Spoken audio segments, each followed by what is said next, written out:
Tisdag, då betyder det Hearthstone och e-sport och politik direkt från riksdagen. Vi sitter som vanligt i mitt kontor. Ganska så intetsägande och inte så där jättespännande. Men vad gör man inte? Det är ju inte så att det viktigaste är hur man sitter, utan kanske snarare vad man gör. Och poängen är ju också att så här, jag ska inte vara på mitt kontor så där fruktansvärt mycket. Jag ska ju snarare vara ute och snacka med folk och träffa företag och väljare och lära mig nya saker och sådär. Så att jag sitter ganska lite på mitt kontor i sig. Och det gör väl också att jag kanske inte heller lägger totalt fokus på att ha jättemycket grejer och struktur och så vidare här. Så ni ser ju ett fönster bakom mig på väg ut mot Mynttorget med några blommor och en liten lampa i alla fall. Och det kanske får räcka. Det är faktiskt så att på de här kontoren så bodde man för. Så att det finns en bäddsoffa här, det finns toalett och dusch och den typen av saker.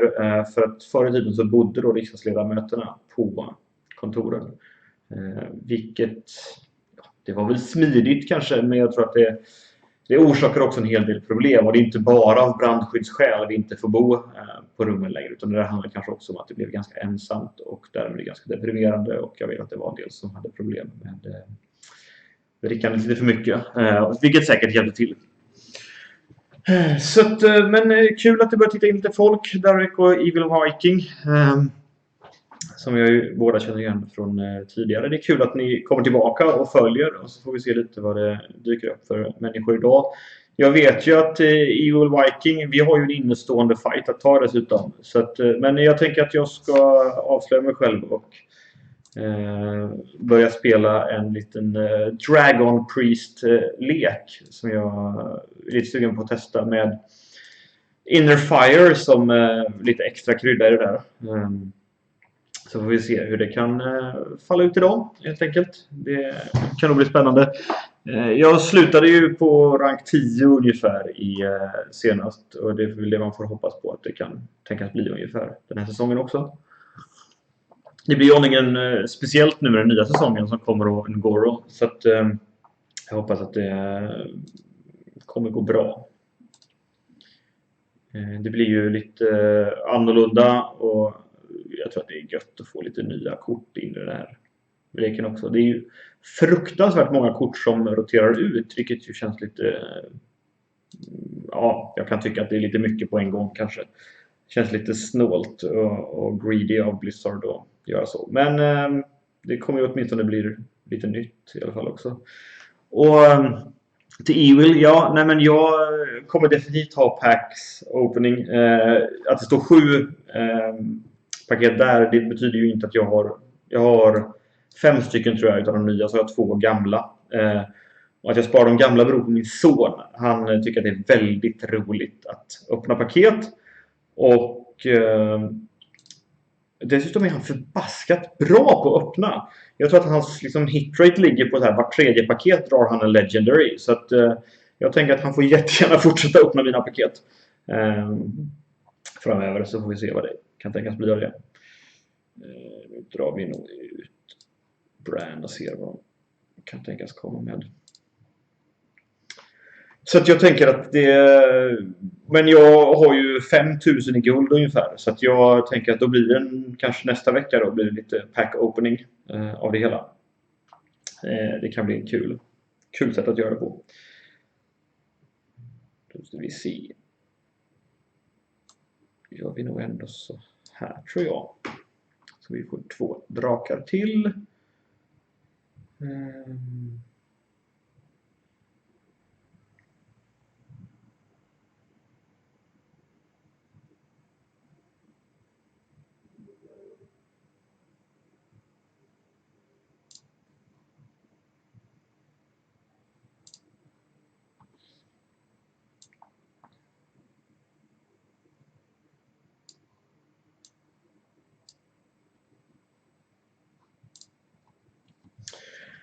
Ja, du brukar ha din kompis här, Evil Viking. Ja, det är bra att ha någon som kan ge med sig någonting och komma med i alla fall.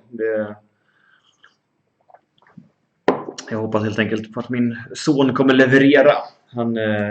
Men han får ju inte öppna så många då, eftersom vi också ska ha lite grand opening här. Det här var ju inte så spännande.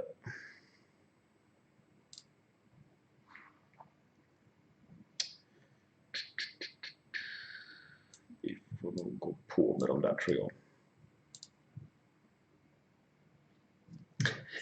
Ja, hans godis på lördagar. Ja, jag kan säga att det är ingenting man drar in. Då kommer det bli helt galet. Vad tycker ni då? Alltså, vad tycker ni om nya Ngoro? Det känns ju ändå ganska spännande, tycker jag, att se vad som komma skall och se hur metat utvecklar sig. Vad tycker ni, Direkt och Evil Viking och ni andra? Är det något som ni taggade på, eller känns det mest som att det här blir segt? Jag tycker som sagt att det ska bli lite roligt att få lite ny inspiration, och det börjar gå lite rutin i vad som dyker upp här. Även om jag kan tycka att det blir lite mycket på en gång.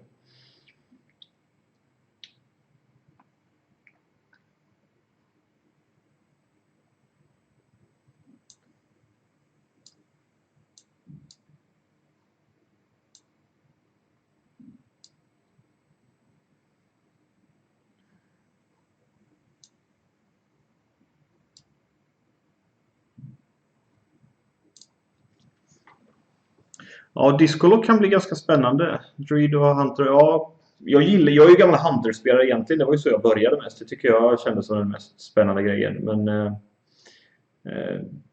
så det ska bli kul att se om det kan få ett lyft. Det har varit väldigt roligt, tycker jag.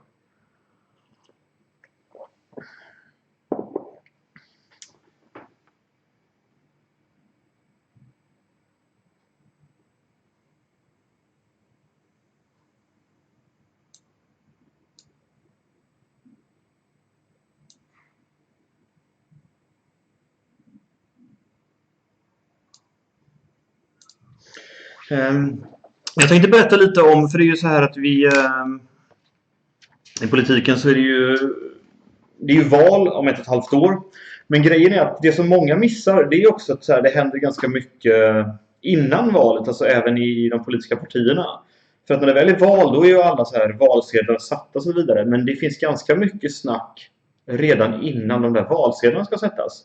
Där finns det ganska mycket som händer och sker, och där det då finns en intern struktur som sätter mycket av de spelreglerna.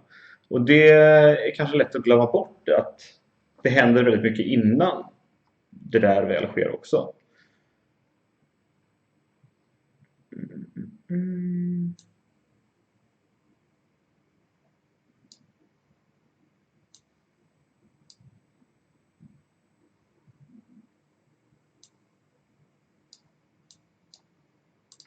Så att vi hade faktiskt distriktsstämma, så det betyder att vi hade årsmöte helt enkelt i Centerpartiet Göteborg nu i söndags. Alla medlemmar samlas och då har man fått skicka in motioner, så vad man har för olika förslag och så vidare. Då får man skicka in det och så diskuteras det helt enkelt under ett årsmöte. Men vi gör också en massa val av olika slag. Alltså vi väljer vilka som ska sitta i våran styrelse och 1001 olika saker. Vad som är då kommer hända under året till exempel. Tror jag vi gör så här.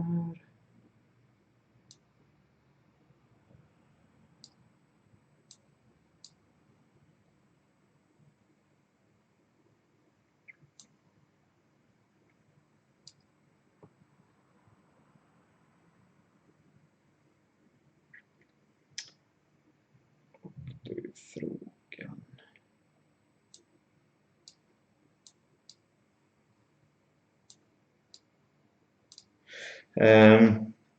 Så att vi hade helt enkelt årsstämma och valberedningen har föreslagit vad som händer och sker så här. Men det som kommer i många partier nu, det är att förutom just det så händer en hel del andra saker. Alltså att man börjar ha omröstningar internt om hur den här valsedlarna ska se ut. Så att det vi gör egentligen mer eller mindre i detta nu är att vi börjar sätta listorna för valet. Alltså att man först, innan man då har en omröstning på på valdagen så spikar vi i listorna hur vi vill att saker och ting ska se ut. Där. Och då, så att först så får alla som vill, alla medlemmar i Centerpartiet, jag tror att det är så i övriga partier också, får vara med och använda sitt intresse. De säger att ja, men jag är sugen på att kandidera, och så får man välja vilken lista man vill kandidera till. Om det är kommunen eller regionen eller landstinget då, och sedan eller riksdagen. Och man kan kandidera på alla de här listorna om man vill det. Jag har valt bara riksdagen för jag tycker att det är där jag hör hemma, det är där jag vill lägga min fokus och min tid och min energi. Och det är där jag tycker att jag skulle göra bäst jobb helt enkelt. Men sen då så kommer det då en process som gör att i vårt parti så får alla medlemmar rösta. Och inte bara som på valet man får liksom sätta ut ett namn, utan vi har i princip där att vi kör ett rankingsystem. Du får rösta på flera personer men du sätter en poänglista, så lite så här Melodifestivalen-style kör vi. Att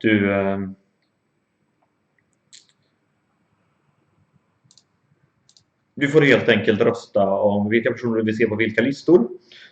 Så att man sätter en poäng för någon då. Alltså tycker man att Rickard är en fantastisk människa, han borde få fortsätta i riksdagen, då sätter man 10 poäng på honom.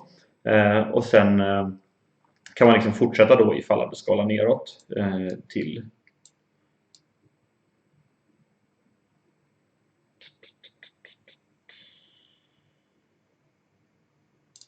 Jag tror vi tar den här igen. Så fortsätter man ner till 1. Och sen så räknas det där samman på alla listorna för sig, och så ser man vad kom vi fram till egentligen.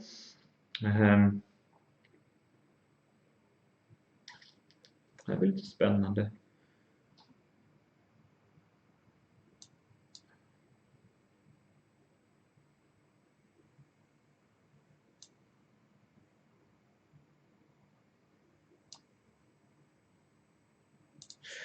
Så då räknar man samman listorna och så gör man helt enkelt så att då skickar man det där i sin tur till en valberedning.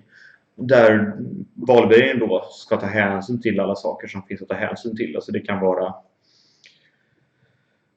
ålder och kön och alla de här sakerna som är något rimligt att försöka ta hänsyn till i en sån process.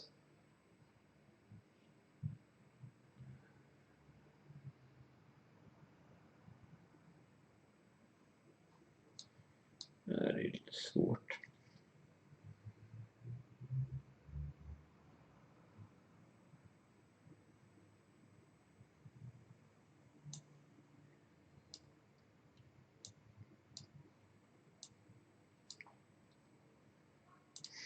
Och sen då efter att man har haft en intern nomineringsprocess, alltså man har haft en intern medlemsomröstning, alltså man kan jämföra i USA så har man så här pre-elections och när man vaskar fram vilka kandidater till presidentkandidater som är bäst. Det är ju egentligen precis samma sak vi gör, för att man kan rösta på många fler här. Och då när man har gjort det så kommer man sen då tillbaka till en stämma, alltså ett till årsmöte, någon typ av extra årsmöte. Där vi då i vår tur, sin tur sen spikar om men hur ska man göra? Vilka ska få stå på vilka listor? Då röstar vi helt enkelt om det. För att se vem medlemmarna tycker är bäst. Så det är där allting avgörs, men det avgörs otroligt mycket redan innan dess.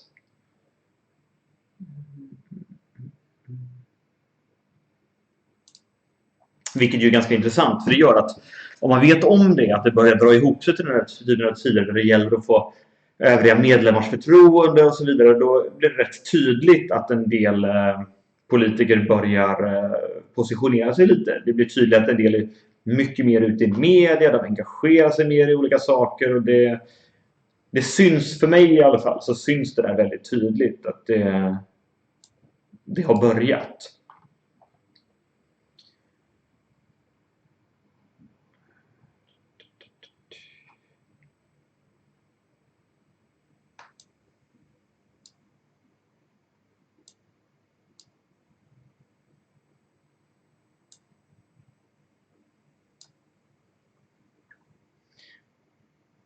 Ja, det här var inte så roligt.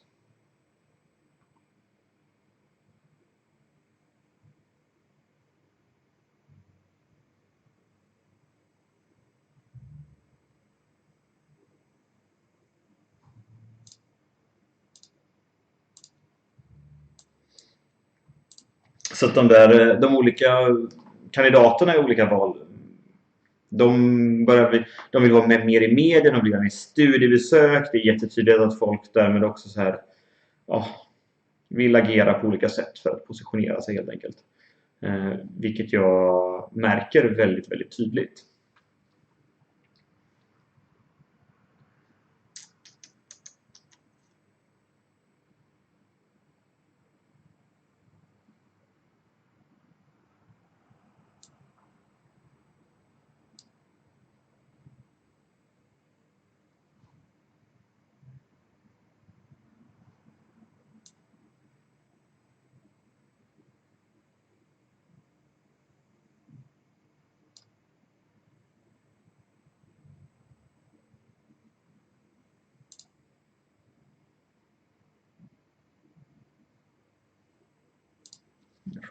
Så att det börjar hända rätt så mycket saker. Det betyder ju också såklart att jag behöver vara med mer i våra interna processer. Man behöver se till så att folk uppmärksammar det man gör.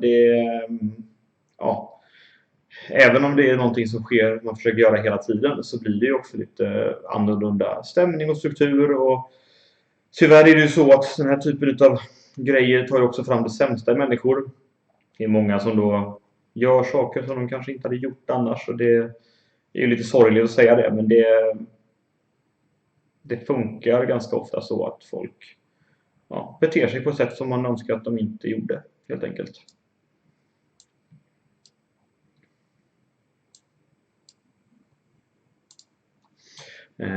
Så att det börjar hända rätt så mycket även internt, och det tror jag kommer att avspegla sig en del liksom i, kanske inte hur partiledare bestämmer sig, men i en del annan rikspolitik så kommer det att spela roll, för att då gör de på andra sätt. Riksdagsledamöter känner också behov då kanske av att vara emot sin partiledning mycket mer. Alltså man kan vara emot och uttala sig och göra saker som annars inte hade hänt, helt enkelt.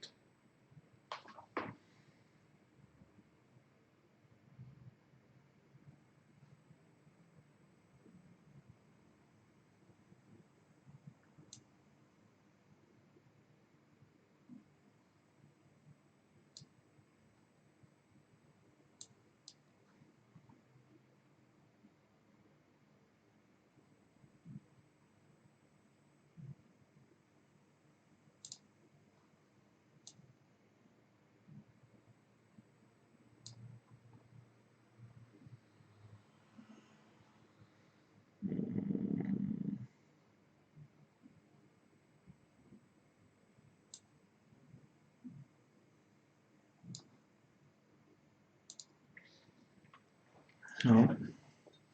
Så att det börjar hända en hel del internt. Och därför tror jag också att vi har sett några av de här sakerna som har hänt i en del andra partier. Att de börjar bli, vissa börjar bli lite inställda på val. De vet att det är ganska snart. Det är bara 1,5 år kvar. De vill profilera sig internt. Och också då om inte allt är så populärt. Då kommer man definitivt att försöka göra saker. Det här borde jag gjort i förra rundan, kan man väl lugnt säga.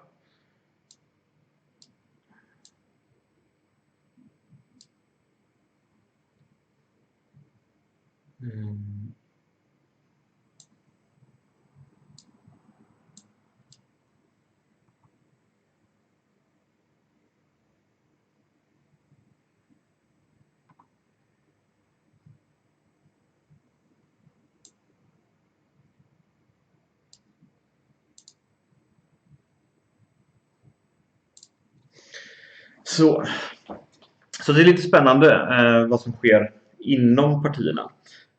Dessutom kan man ju se hur det då börjar positionera sig också mycket inför valet även externt. Alltså utanför partierna så händer det ju, och där partierna mellan sig börjar positionera sig på ett sätt som man inte ser kanske. Det spelar ju såklart roll, alltså hur olika partier väljer att agera i olika situationer. Hur såklart vi då väljer att göra vissa värderingar och hur andra partier gör en del andra värderingar. Och det tycker jag är väldigt, väldigt spännande att se.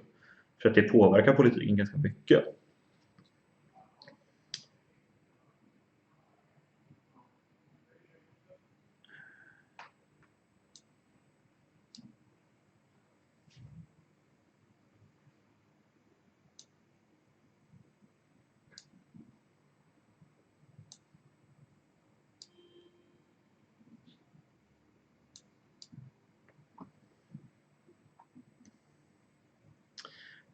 Det här var ju en ganska så fin runda.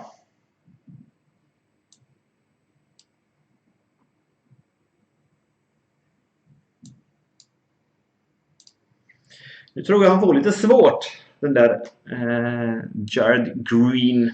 Det känns som det ser ganska så bra ut för oss här. Det här är ju en ganska så traditionell Dragon Priest-lek.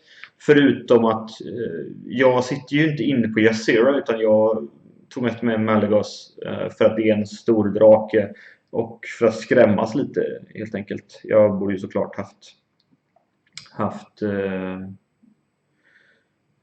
Ysera istället. Hade varit mycket mer relevant att få in lite nya kort och sådär. Men det har jag liksom inte dust till helt enkelt just nu. Så att jag får klara mig ändå. Det går ju ganska så bra. Jag tror att slänger vi ut den här nu så kommer det bli lite jobbigt för dem.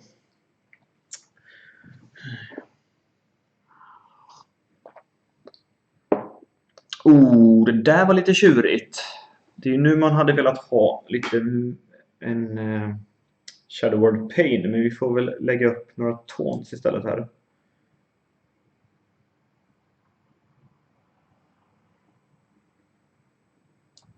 Gör så här.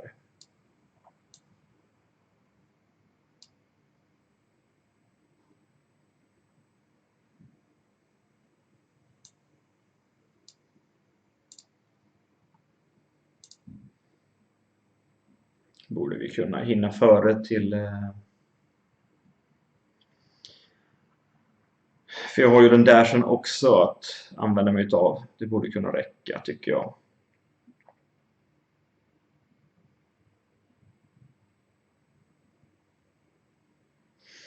Vad tänker ni då? Vad tänker ni om läget i politiken, eller har ni några frågor? Vi pratar ju en del liksom energipolitik här eftersom det är det jag jobbar med. Men det är ju långt ifrån det enda som händer i politiker-Sverige. Det händer ju ganska mycket till och från.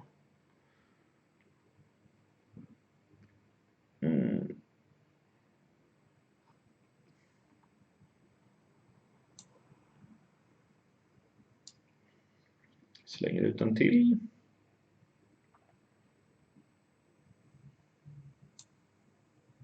Ja, det är väl lika bra att brassa på just nu. Vi gör så där.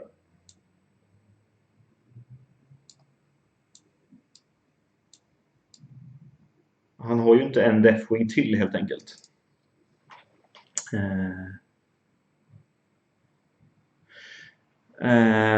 Axel Free undrar vad jag tycker om de nya internetreglerna i USA. Du får jättegärna utveckla, för det där har jag nog inte riktigt hört om.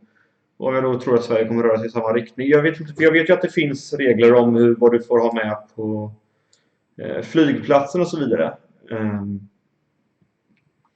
Så du får gärna utveckla vad det är för exakta regler, för det där har jag nog inte koll på helt krasst. Så utveckla gärna det, så ska jag säga vad jag tycker och tänker. För jag upplever väl att man överhuvudtaget i USA går man mot mer och mer kontroller och mer liksom restriktioner, vilket känns ganska jobbigt överhuvudtaget. Det handlar alltså om att man får sälja saker och ting vidare. Ja, nej men det... Nej, alltså jag är ju rätt så skeptisk överlag till alla de här integritetsgrejerna, när man får gå mer och mer framåt, man får göra mer och mer saker. Jag röstade ju emot datalagringsdirektivet när det skulle införas i Sverige, därför att jag såg att det där funkar inte. Det är dessutom liksom inte så som man vill införa det i Sverige från dåvarande alliansregeringen, kan man säga. Det höll inte jag med om. Jag tyckte att det var fel väg att gå. Så jag röstade faktiskt emot det, trots att vi då satt i regeringsställning. Och att man då får sälja vidare webbhistorik och så vidare, det känns ju... Jag tycker det känns väldigt tveksamt. Alltså. Jag tycker att det... Nej. Någonstans så ska man ju såklart ha tillåtelse. Sen ska man ju också då, tycker jag, alltså att problemet är att även med en tillåtelse, det kommer ju gömmas någonstans i ett avtal långt ner utav bara 17, och det känner mig jag inte speciellt trygg med. Jag är rädd att det där kommer vara ett sätt att tjäna pengar på som folk inte riktigt förstår, gemene man i alla fall. Så jag känner mig ganska så skeptisk till den typen av grejer. Jag tycker inte att det hör hemma att man får göra den typen av saker utan tillåtelse. Det är ju, för mig blir det ganska absurt. För det är ju ändå information som du delar med dig utav. Tveksamt om det ens är frivilligt. Och då tycker jag inte det känns okej att sälja sånt vidare helt enkelt.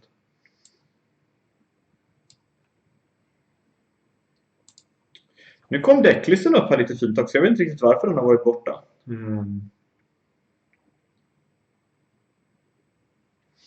Nej men då precis, Derek, alltså det där insamlingen som är, jag är överlag väldigt skeptisk till den. Alltså det finns ju tillfällen säkerligen där det där kan spela roll, och det jag kan förstå liksom om det kan vara underlätta i bevisföring, en del grov brottslighet och så vidare. Men det är ju, alltså det jag inte förstår så att men hur gjorde man innan då?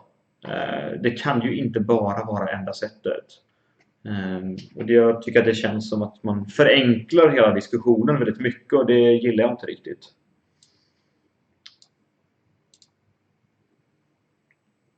Nu kommer den här Inner Fire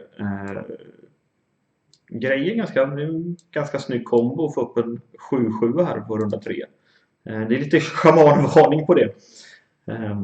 Men så att jag håller med. Alltså jag tänker att men om man tittar på andra länder, Storbritannien är ju ett av de länder som har mest övervakning. Alltså det finns ju kameror i vartenda gathörn och så vidare.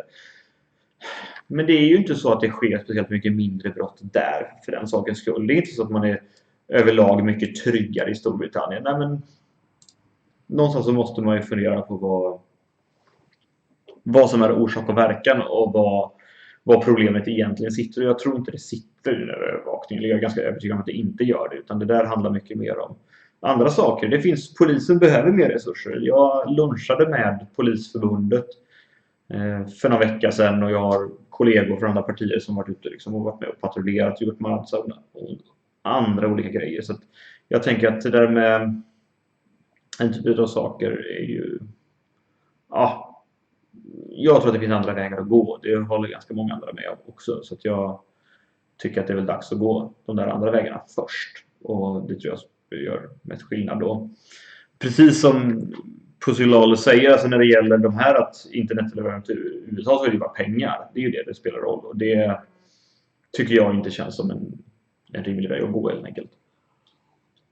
Och alltså jag är ganska skeptisk till det kommer ju så här massor utav spam-mail och annat, handlar om att man ska göra undersökningar som bara handlar om att samla in. Man lockar med liksom presentkort på ICA som man kan vinna och allt möjligt sånt där, och det där är ju bara ett sätt att samla in personuppgifter som man sen då kan sälja, och jag tycker att överlag det där så är det mycket som är väldigt skeptiskt. Det rullar på bra här, tog den här också.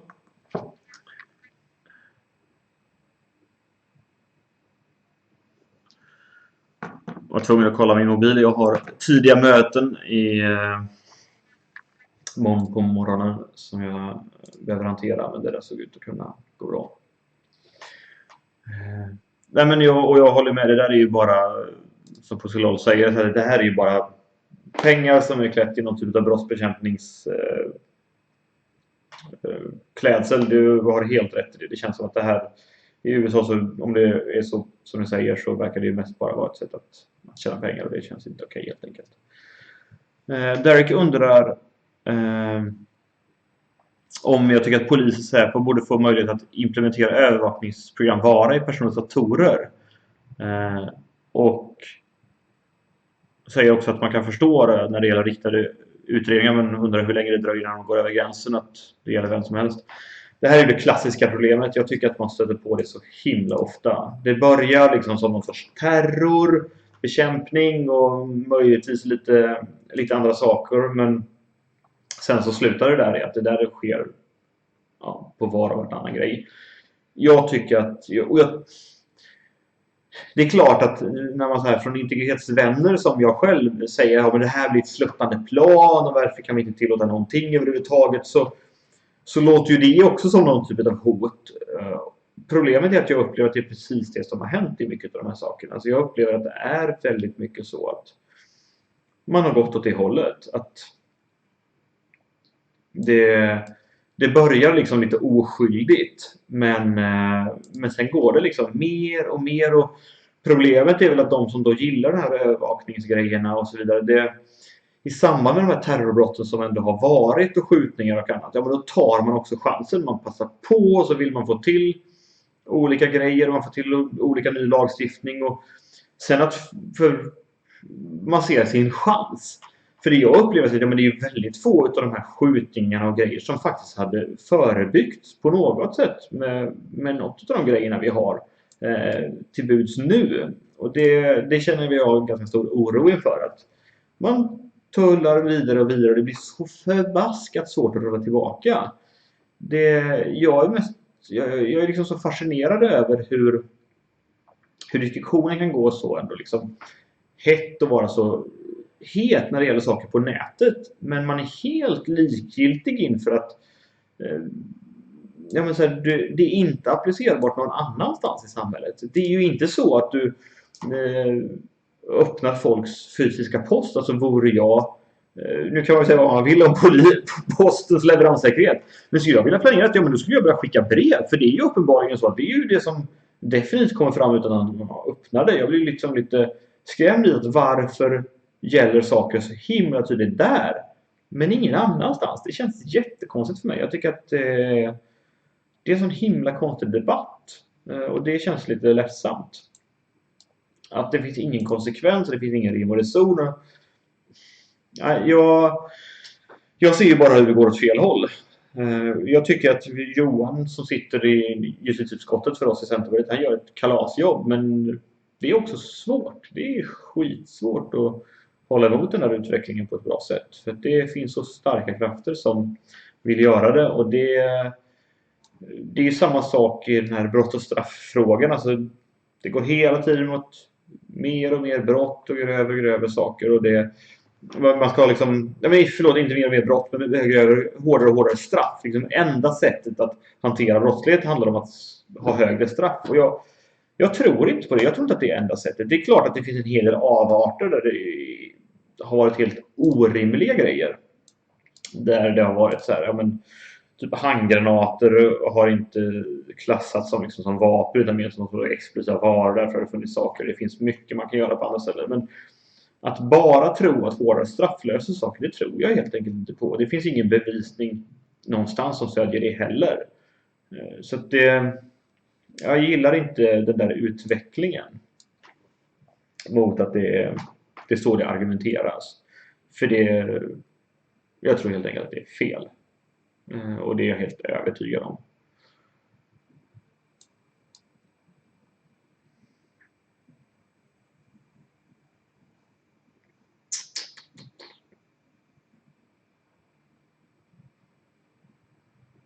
Ta den där.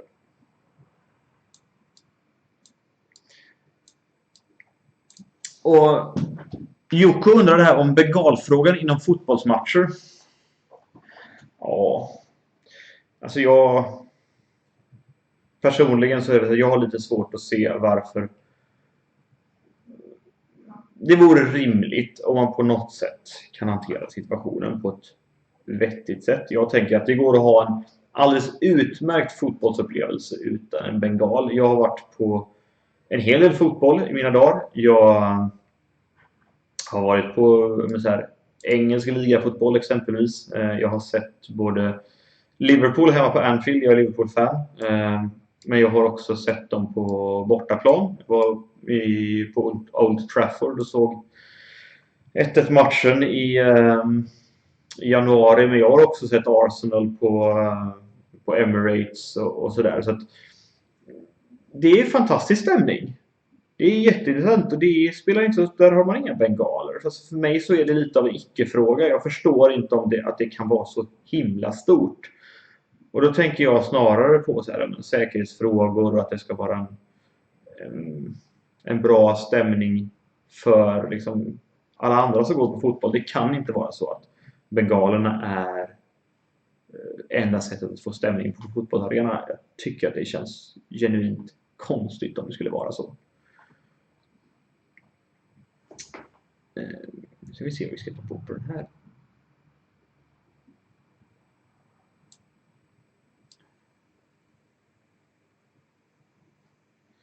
tror att vi gör så här.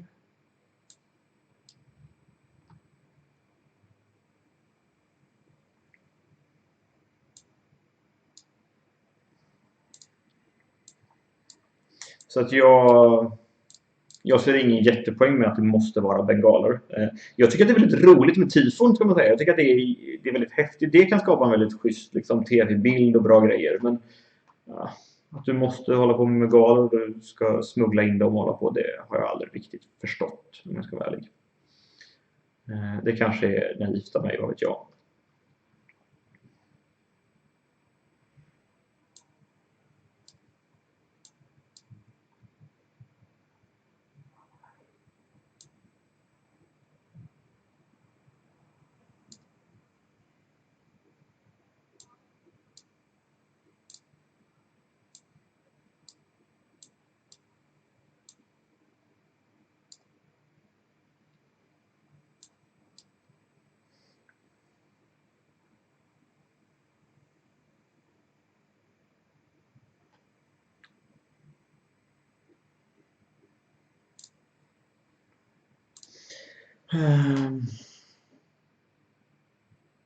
Ja, men precis Derek.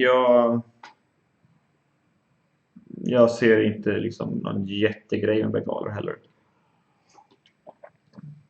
Sen kan det vara det kan vara ganska snyggt. Jag kan tycka att det är ganska snyggt om det hade skötts i ordnade former och inte hade varit ett problem. Men nu är det uppenbarligen ett problem med att folk missbrukar det. Och då tycker jag att ja, men det är inte så stor grej är det inte att jag känner att det här är någonting jag måste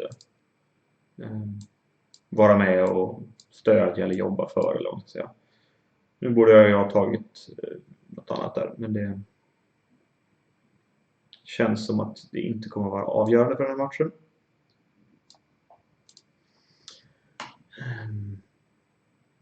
Hur resonerar du då, Joko? Vad tänker du? Varför skulle du vilja ha bengaler? Är det för stämningens skull? Eller vad är det som är det intressanta med bengalerna?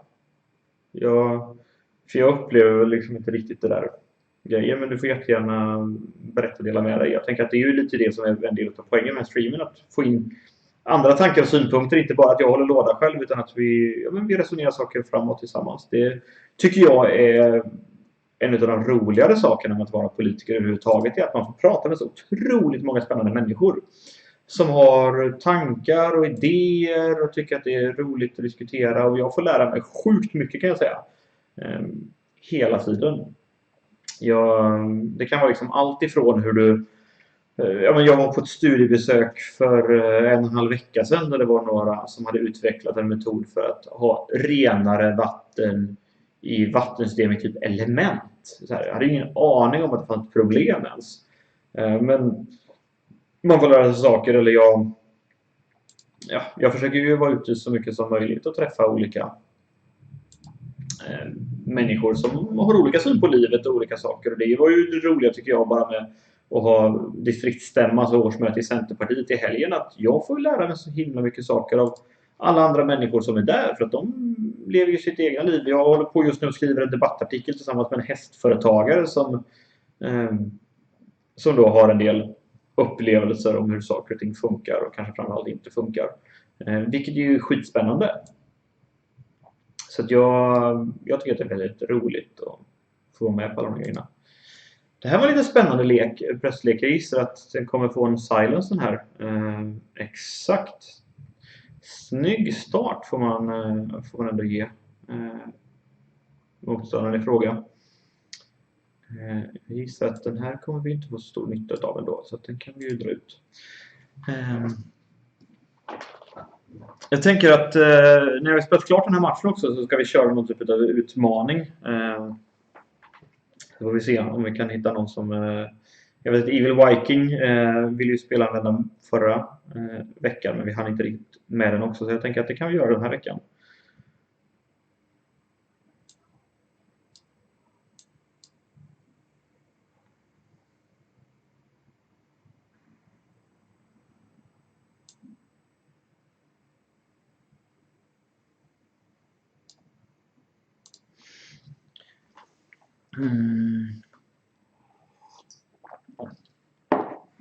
Jag tycker också det är lite spännande hur hur liksom politik och idrott ibland ses som någonting som ska hållas extremt separat och ibland verkligen är någonting som går hand i hand. Det tycker jag är intressant att se hur politiken nyttjar idrotten på många sätt för sina egna syften. Och jag menar, det är klart att jag tycker att e-sport är en idrott och det hjälper väl liksom till i politiken, men det kanske inte är huvudsyftet till varför jag gör det, men hur det ändå på många sätt kan vara någonting som nyttjas i kampanjsammanhang och allt möjligt.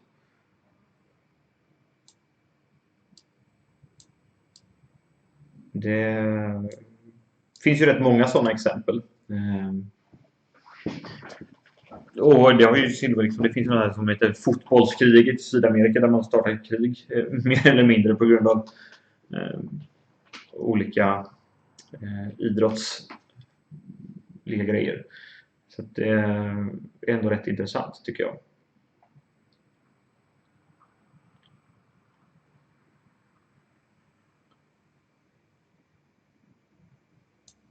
Plockar vi bort den där.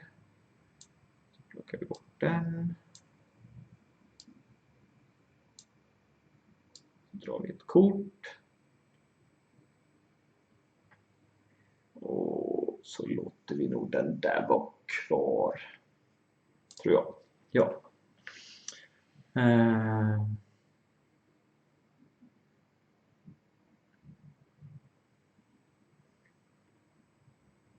Ja, men Jocko, jag tycker att du har en bra poäng i det där. Alltså det är nog... Jag har ganska lite erfarenhet av liksom själva säkerhetsaspekten. Det är mer hur jag upplever hur det ibland har liksom missbrukats, själva bengalerna när det kommer till liksom hur det har kastats in och den typen av saker. Det är nog det jag har störst problem med, skulle jag säga.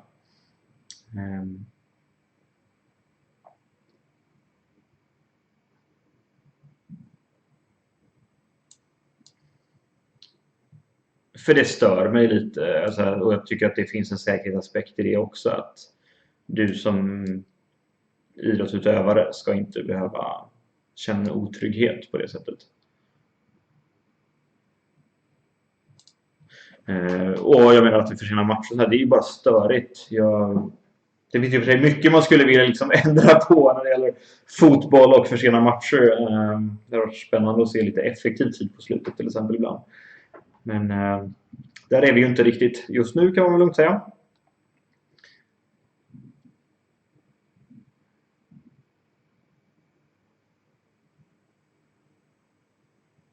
Nu ska vi se.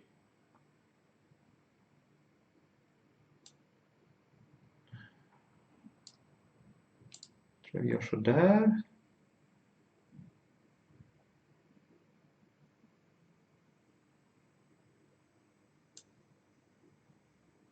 Och så drar vi ett kort.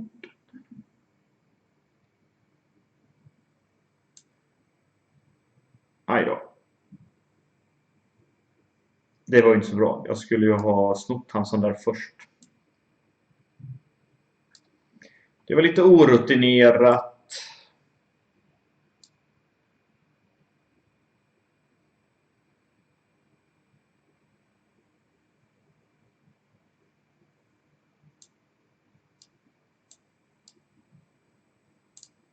Helt enkelt typiskt sån här missplay, hur det är lätt att sitta och prata och sen så bomma på annat.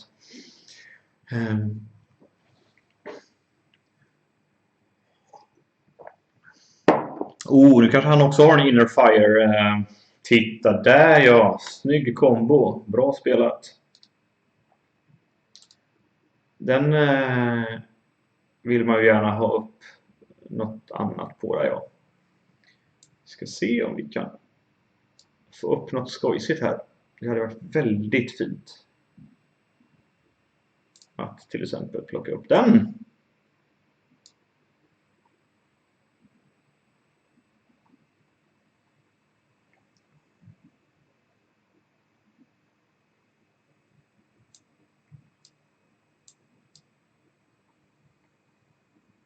Titta!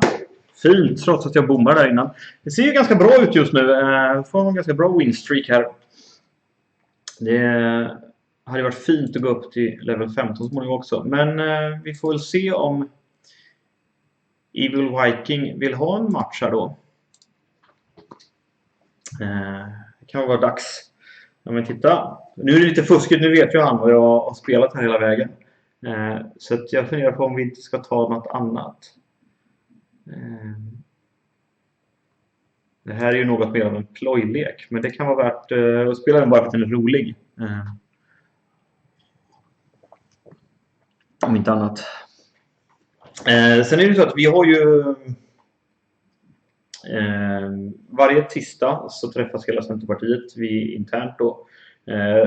Riksdagsgruppen och personalen då sitter ner tillsammans. Och framförallt riksdagsgruppen har då ett gruppmöte kallar vi det helt enkelt. Surprise. Och diskutera olika saker eller lära oss mer om någonting. Alltså vi har haft Svenskt Näringsliv som kommit den här veckan, så var ÖB och hälsade på. Det var synd för jag hade inte möjlighet att vara med. Jag hade ett annat väldigt viktigt möte som jag var tvungen att ta istället, vilket kändes lite tråkigt. För det där är, tror jag, är ganska så... Ja, men det är en fråga precis som det gäller det här med terror och integritet och hela den där biten, så känns det som att försvarsfrågan är också en sån här fråga som den kommer bara bli större och större, och man behöver ha koll på den för att den inte ska springa iväg och att den ska användas i ett syfte som inte är rimligt heller. Jag säger inte att det är det, jag tror att det behövs ganska så mycket diskussioner kring försvaret och satsningar och så vidare, men man behöver nog också hitta en balans i det, tror jag, så att vi inte rädsla för Ryssland där liksom, att man använder det till vad som helst. För det tror jag inte heller blir bra. Jag är lite rädd för att man kommer börja hamna där.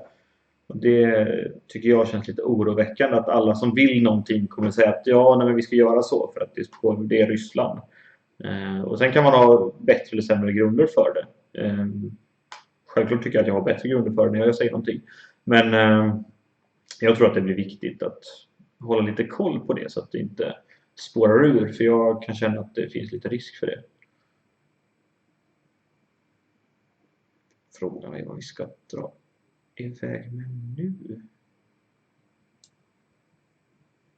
Vi skulle kunna dra upp en sån helt enkelt. Det ser ju ganska så bra ut i våran hand här i alla fall. Och vi har dragit upp de där två tillsammans, ser lite roliga ut. Men det är väl det som är det svåra tycker jag i politiken ibland, är att frågor används i syften som inte riktigt är det man kanske tänker sig alla gånger, och det där är ganska svårt. Det gör ju att det gäller att verkligen vara med och förstå och diskutera på ett bra sätt, och det är inte så enkelt alla gånger. För att det kräver ju att man har väldigt bra insikt i väldigt mycket. Och det tycker jag är jättesvårt, för att jag kan ju energifrågorna bäst, och då det är klart att jag kan se ett försvarsperspektiv på energifrågorna, men jag har svårt att göra en bedömning om liksom, försvarsfrågorna som försvarsfrågor, för jag vet inte hur många liksom, förband vi har och vad det betyder och alla de där sakerna. Jag tycker att det är skitsvårt, och då måste jag väl bara helt enkelt lita på Daniel i det fallet då, som är vår talesperson i de frågorna. Men jag tycker att det är genuint klurigt, för jag vill ju skapa min egen uppfattning. Det är ju någonstans också det enda rimliga att jag gör. För jag ska ju stå till svars inför mina väljare. Men jag måste samtidigt specialisera mig så att jag kan få någon typ av känsla för de där andra frågorna, och så ska jag lita på Daniel i vårt fall då. Men jag tycker att det är svårt att få ett bra helhetsperspektiv, för det är väldigt ofta i alla fall väldigt knepigt.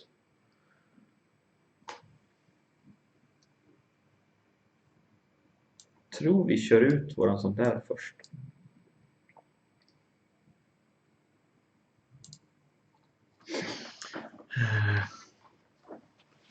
Ja, eller hur, 34 Ja, jag tänker att det här är som sagt lite mer en överraskningslek. Om man nu spelar mot en tittare så får man ju göra någonting som inte är det förväntade i alla fall. Det verkar vara något mer av en sollock vi möter. Så jag tänker att då får man se vad man kan hitta på här som kan skapa lite, röra om i grytan så att säga. Jag tycker att det är lite roligt att göra det, så får vi se. Det ser ju just nu faktiskt någorlunda hanterbart ut. Jag tror att jag kommer ha en väldigt rolig nästa runda här.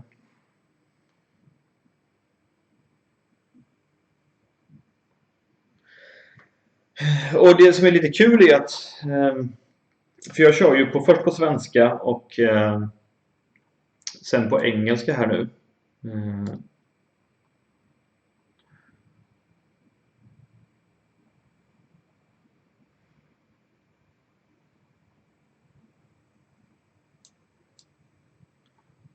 Så. Och jag vet att det kommer dyka upp lite internationella journalister faktiskt på nästa vända. Alltså det hörde av sig en herre från Ungern av alla ställen som hade sett liksom att jag streamar och så vidare och ville liksom göra ett reportage om hur det kan påverka saker och ting i Ungern med att jag gör det här och kanske liksom få upp delar från deras sida och se om det kan vara någonting som kan dyka upp lite extra i deras grejer framöver.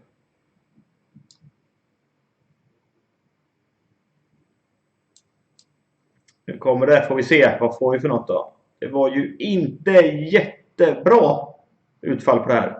Men då har vi en chans till. Det var ju ett något trevligare utfall i alla fall. Även om det var ju inte jätteroligt. Men det kan ju bli lite jobbigt att stå emot åtminstone.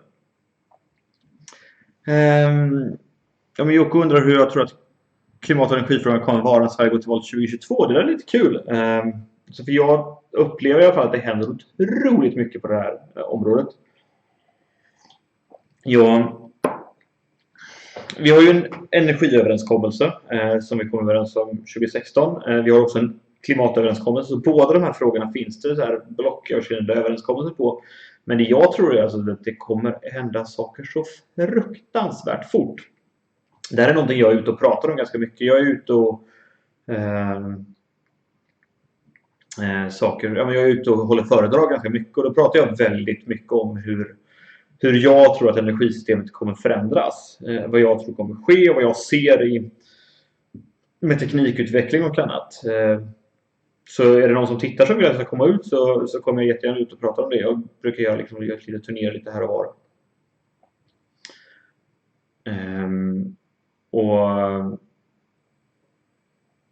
jag tror att det kommer ske extremt mycket de kommande åren. Ja du. Vi kan väl bara för sakens skull göra så här också.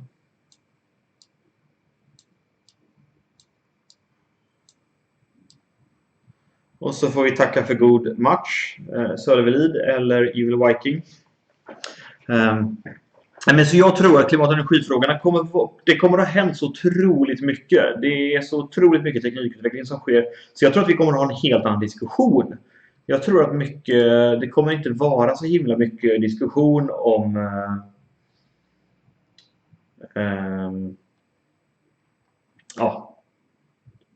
så här kärnkraft versus vindkraft versus solel versus vattenkraft och så vidare.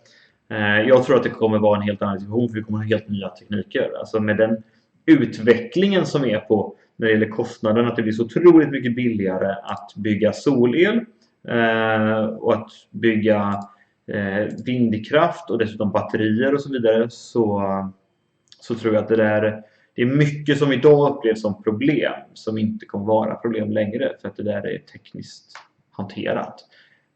Det som är den stora politiska utmaningen det är ju att klara av att inte bara lyssna på gamla bolag för att det finns ju men bolag som sitter med så här gamla affärsmodeller, de tjänar pengar på gamla stora kraftverk och sådär. De kommer ha det förbaskat svårt. Och då gäller det, och det är de som har pengar idag. Då gäller det för mig som politiker att inte lyssna för mycket på dem. Utan att också våga ta liksom, lyfta blicken, tänka okej, det är kanske svårt för de här bolagen, men vad kommer sen och vad blir effekten om jag gör så som de gör? Det tycker jag är bland det svåra som finns i politiken. Att inte bara skapa sin egen uppfattning utan att på något sätt se igenom de uppfattningar som finns och man behöver hantera. Det där är skitsvårt. Jag tror vi plockar bort den där. Vad tror jag? Liljekrok funderar på vad jag tror om ett potentiellt samarbete mellan Moderaterna och Sverigedemokraterna. Alltså de har ju sagt att de ska samarbeta i vissa frågor. Jag tänker att jag tror att det är långt bort att de kommer regera och bilda regering ihop. Det har jag väldigt svårt att se. Alltså det är ändå alliansen som jag tror har mest gemensamt. Och jag tycker att det som är viktigt att komma ihåg i det här är att allas förstahandsval, alltså även Moderaterna och Centerpartiet och Liberalerna, är ju att vi ska vinna valet ihop. Jag tycker att det är alldeles för mycket snack om liksom vad som, vem tar vem? Jag skiter väl i så här hur det går om vi förlorar. Min poäng är ju att vi ska regera tillsammans och det kommer jag fokusera på att vinna. Alltså det är så, för mig så är det ganska enkelt att du frågar inte så här Zlatan vad händer om United förlorar nästa match. Nej, men han kommer säga så att nej, men vi fokuserar på att vinna nästa match. Det är det enda som spelar roll. Så är det ju på något sätt för mig också det jag måste fokusera på. Vad är det som är viktigt?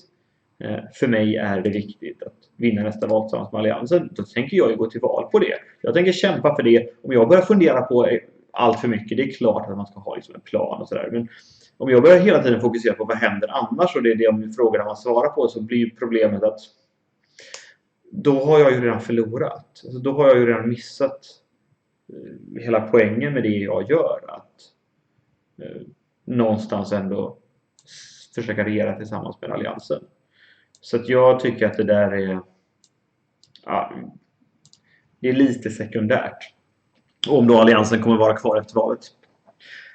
Det enkla svaret på det för mig är att för vi kommer sitta i regering. Det är klart att vi tillsammans då finns efter valet. Och om vi inte gör det, då får vi väl ta det då. Det är väl då man får utvärdera om det är värt att göra och vad som har hänt. Och så det räcker ju bara att titta 1,5 år tillbaka vad vi var politiskt sett. Och så tittar man vad vi är nu och så tänker man 1,5 år framåt. Det kan hända så fruktansvärt mycket att det känns som att det är bättre att ta det. Den dagen, den sorgen lite. Det känns ju lite, ibland kanske konstigt att säga. Men jag tror att det ligger väldigt mycket i att man ska fokusera på där man är. Och det är det jag gör. Om jag hela tiden ska fokusera på allt annat så kommer jag tappa alldeles för mycket. Och det tycker jag känns lite tråkigt. Så varsågod. Tack för responsen. Vi kommer ju också strax gå över till engelska då. Jag kör som sagt först en timme på svenska och sen en timme på engelska. Det finns en del internationellt intresse och såklart även människor i Sverige som föredrar engelska framför svenska. Så därför så tänker jag att det är ganska så kul att köra 2 varianter helt enkelt. Det blir ju ganska så mycket samma. Det är ju fortfarande okej att fråga på svenska och så vidare. Men now when the time is 8 o'clock, I'll continue in English and I'll just change the settings as well. You can of course continue chatting Swedish if you want to, but preferably in English, and I'll answer in English. And for those of you who are leaving, I'll just say thank you and hope to see you next week. I think this is a fun way to communicate. I think it's from my point of view, it's extremely interesting, and I think it's great fun as well, and I guess that's maybe the most important thing for me, at least. To okay, let's see what we're gonna hear.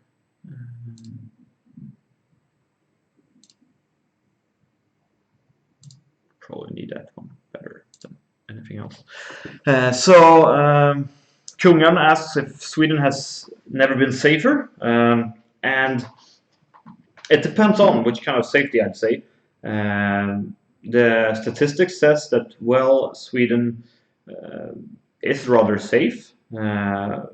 Some violence or some crimes are up, but most crimes are down. What is the most problem, I would say, problematic is, of course, that the rates of solving crimes is down. That is a huge problem, in my opinion. I think that's, of course, that goes with the police not having enough resources, and there needs to be more policemen in this, both on the streets and working in different areas as well.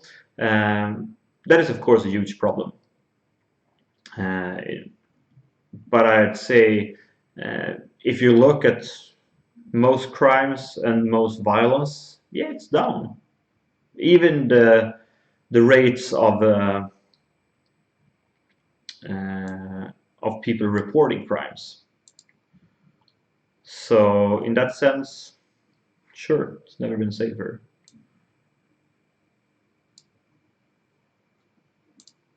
But I'd say it's also different if you compare what's written in the statistics and how people feel. You should never neglect the feeling of the people, because if I go out and say, well, you know, it's Sweden has never been safer, so everybody who feels afraid, or screw you, you're stupid. That's not very helpful for any situation, I'd say. So you should never neglect the feeling of people, but you should address the issue as it is. The issue should be addressed within things that, of course, helps people getting safer, in the sense of doing better things, giving the police more resources so we can solve more crimes. But I'd say it's extremely important to do the things that actually matter as well. You can't just do things because they look good on paper, because that doesn't help, and you can't. You have to address the right issue in that sense. And I know there's a lot of different things going around, and there are a lot of rumors, and the feeling of the media, because of course the media wants to, they want to play things sometimes a different way. So of course things are happening there, which is, in my point of view, not always helpful. But you have to acknowledge them. They have to sell their papers, and that's the way it is. It's not that we're going to change the media system and what people does, why the media works the way it is. So we have to work with the problem the way we should work with the problem. And Wisdom asks which party I'm a member of. I'm a member of, in Sweden we call it the Center Party, which means that I'm some kind of a, in Sweden I would be called a green liberal, and then it's not liberal in the American sense, more libertarian, but from a Euro point of view, it's liberal.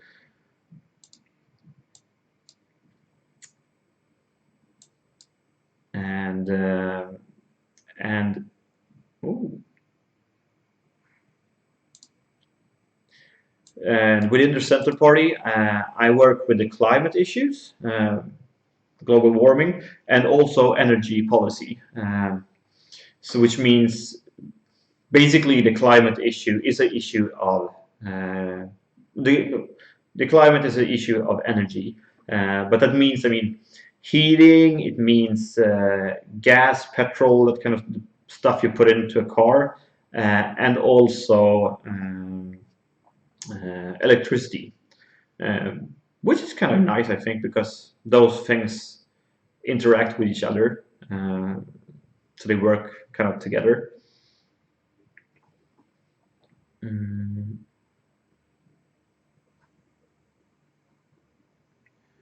Let's see what we're gonna do here.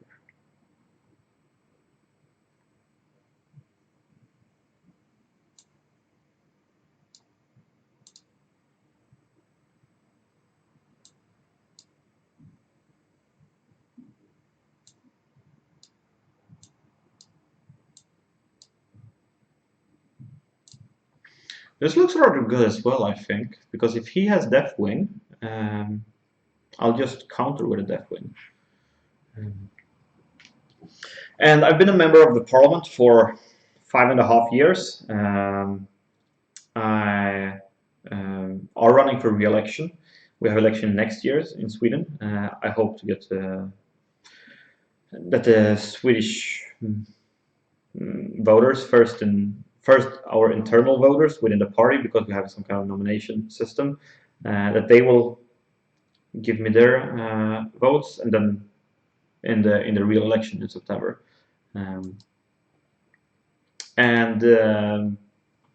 I decided like half a year ago or so that, well, I like playing Hearthstone. I watch some people stream. Hey, why not combine this with what I do? I work with politics, and I'm also very interested in esports and the whole gaming being a part of the traditional sports, or seeing that the esports can actually, there's so many good things about the esports that I want to help develop, because I see great potential, and therefore I want to help develop the esports and get them into in Sweden the organization that organizates other sports. I have been working with esports within the parliament before. I've made some suggestions. Some actually have been passed within the parliament. Okay, let's put this one out. And there are certain things that actually need to be taken care of. We don't really have esports visas in Sweden, as they do in the US and South Korea, for example. So gamers who are coming for DreamHack, for example, one of the biggest tournaments in the world, they can't get a visa in the same way as other people doing sports can, which is kind of frustrating, I'd say. That means that there are actually people from Ukraine, example, that has been declined a visa, and it also means that there are people who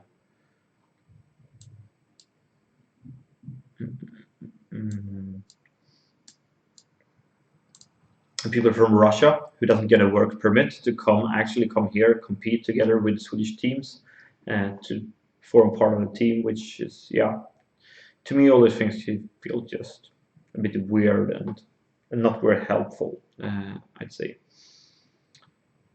Okay, let's see what we're gonna do here. I'll just put out this one, I think.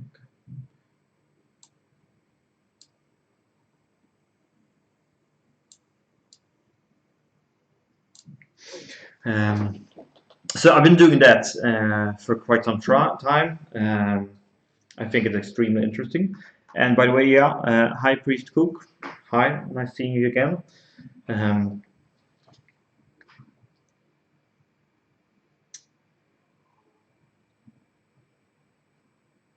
Let's see what we can do here. I think we'll do like this.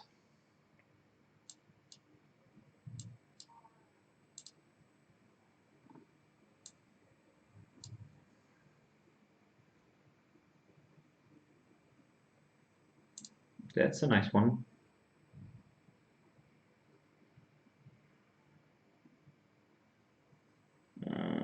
Yeah.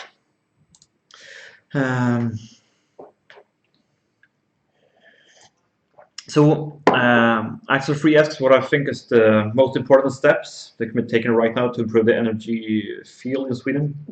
I would say that energy and electricity is a bit too often seen as same thing.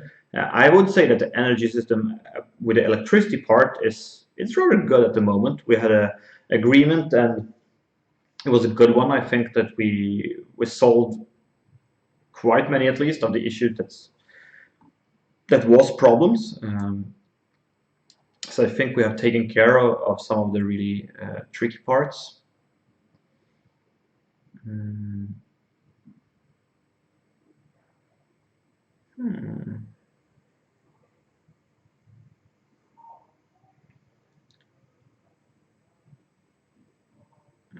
Okay. This was a bit tricky. More cards or the Arcane Giant?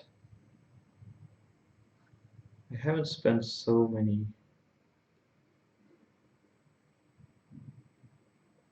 On the other hand, that one refills. I'll take that one.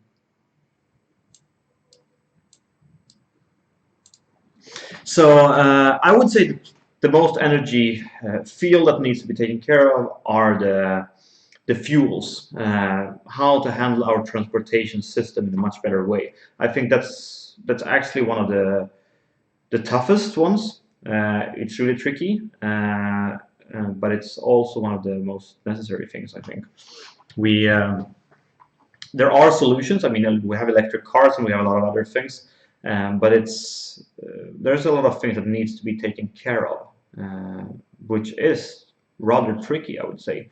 The easy part is like the personal cars, the one you use for yourself back home. It's much more trickier in how you will do some of the other stuff that you. How do you do it with the other types of transportation, like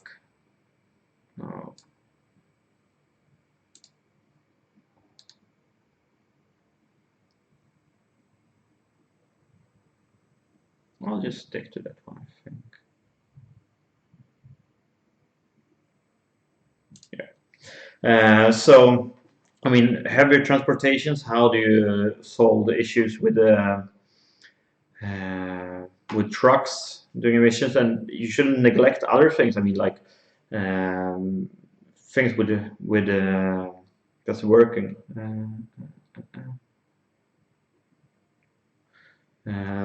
So I think there are, I mean, like tractors and other things that are not going on the roads so much, but that you're working with. Those are a bit neglected. I think there are a lot of more things to do there, actually. This is getting a bit tricky, I would say. He's gonna win this one. Because I really would have needed something on this turn, which I'm not gonna get. So I guess I'll just have to do that. That sucks because I really wanted that combo, but I had nothing else to do. I have to at least delay him a little bit.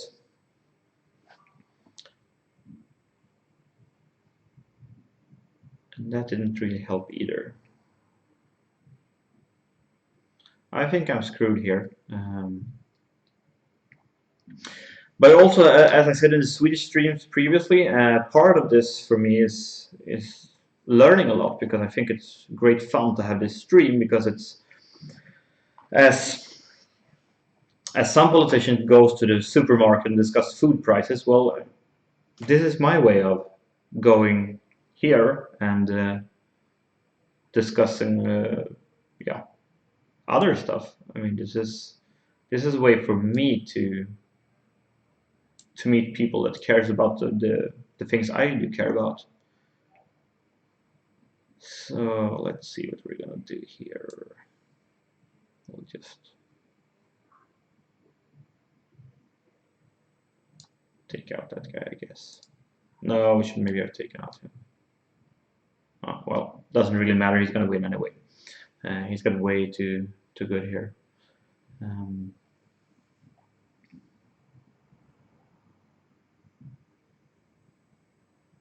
Yeah. Well, no surprise there.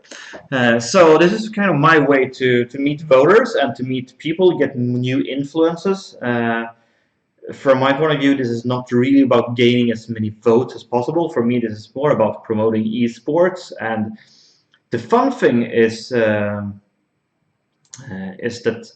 I actually got some quite good attention, and of course from some journalists, which is nice. But the main goal has actually been of getting some attention from my colleagues, from other politicians, to get them interested in what are you doing here? What is this esports? What is Twitch? How do you communicate with people in this way? I think that's actually my main goal, which is much more interesting in the long run. I think I'm not into politics to gain as many votes as possible in the next elections. I'm in politics to change the world. and part of this is actually doing that. And the fun thing is that after 2 weeks of streaming, I had a debate in the parliament. And then the speaker of the house, who leads the debates, he actually whispered to me when I was walking up to the podium. He was whispering Twitch, and I was like, fun. And I decided, okay, well, that's nice. He's seen it. He's seen that I'm doing something. He really has no idea what I'm actually doing, but he has recognized Twitch as something that I do, which is nice, I'd say. I mean, in general, that the Speaker of the House actually cares about what I'm doing.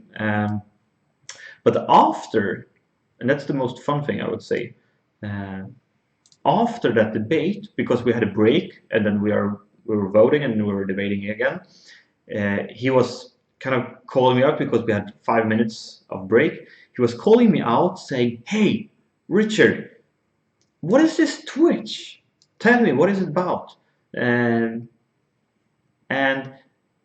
I guess in that sense, the whole thing about streaming, I mean, the Speaker of the House was asking me about what is Twitch, what is esport. I got a chance to promote it, and then kind of the goal is fulfilled, and everything else is now basically a big bonus, because it's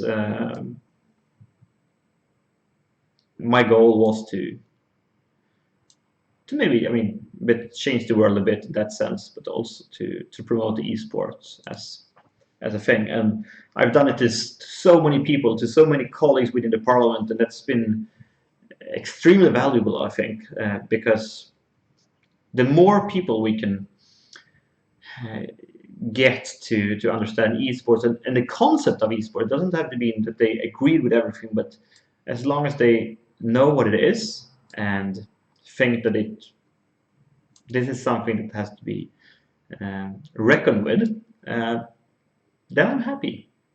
I'd say that then the part of it has been fulfilled, and now I'm getting invitations to speak. I'm going to the north of Sweden in May to speak about esports from a political point of view. I'm going to speak to other politicians and other people working with it, and that's extremely rewarding, I would say, because it's, to me, that helps so much in this whole thing.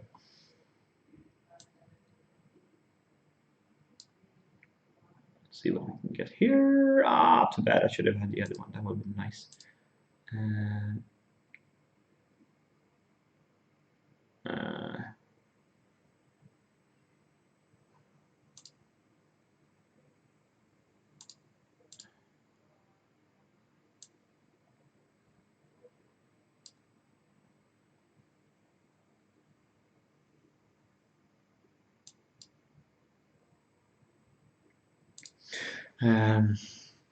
Oh, and Trosasa, what did you miss? You were training, but what did you miss? Maybe I can catch you up.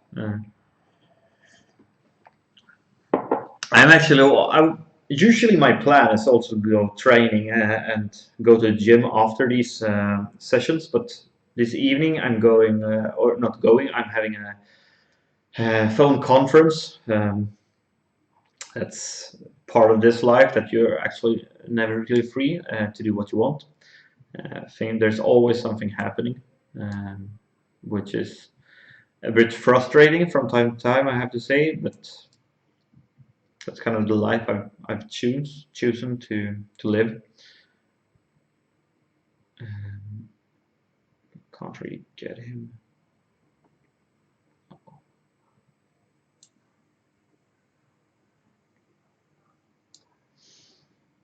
So I'm going to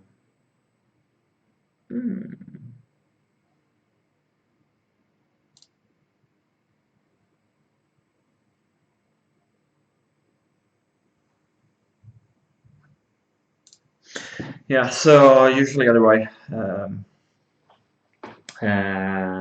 I'm going training. I have some goals. You know, one thing which is quite important to me as politicians, as well to gamers, I think, is to keep your head in shape and your body in shape, because that way you will make better decisions.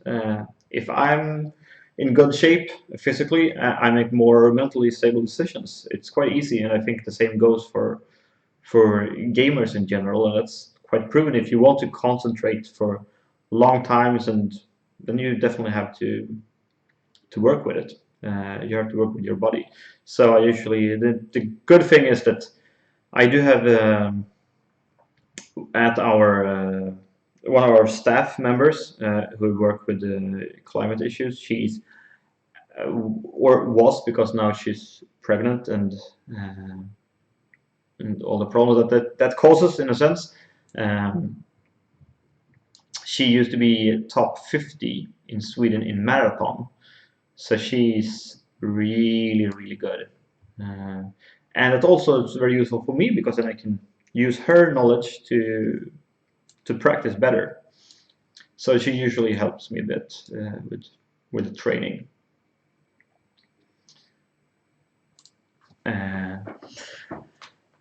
Yeah, exactly, Antrosa and Y Cataphor. This is the English hour.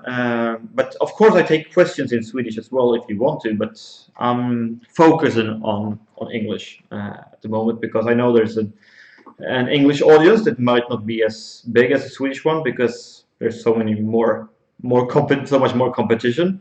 But I have decided that I am gonna try out the whole thing here, both English and Swedish, and continue up until until we go for a summer break in the Parliament, which is in end of June. I have decided I'm gonna continue here, and I'm gonna do the Swedish version, and I'm gonna do the English version, and we'll see if things are how they turn out. It's that simple as that. I want to see if it's works out properly, and what is working better or worse. So I will evaluate, basically, and see what happens.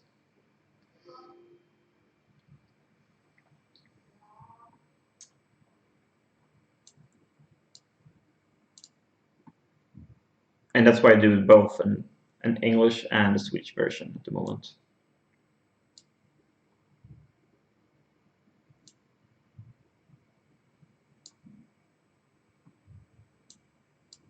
And of course, because I think it's great fun.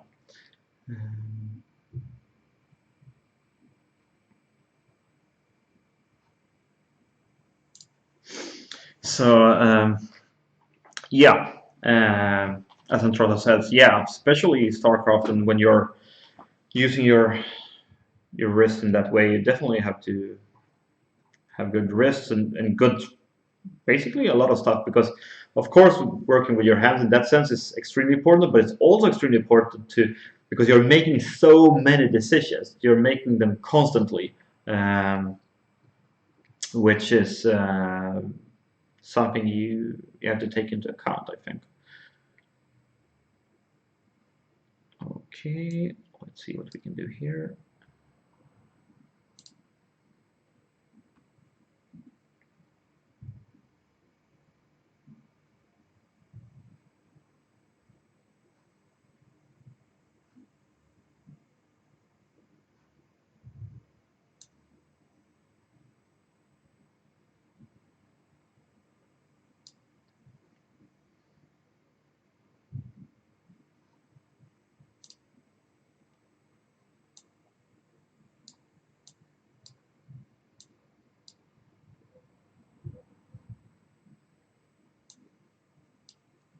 Let's just hope it doesn't have Holy Nova, because then I'm kind of screwed here.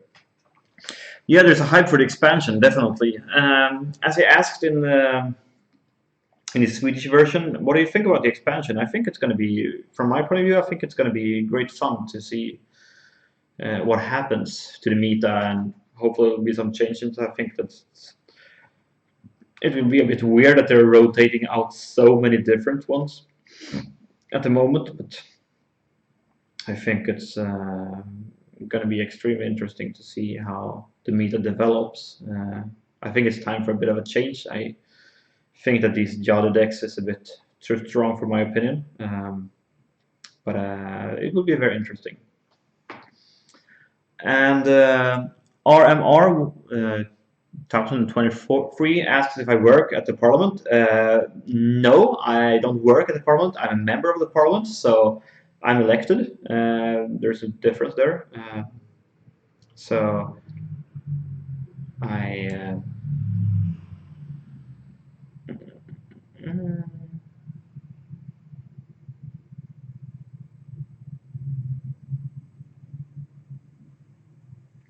This is a bit tricky.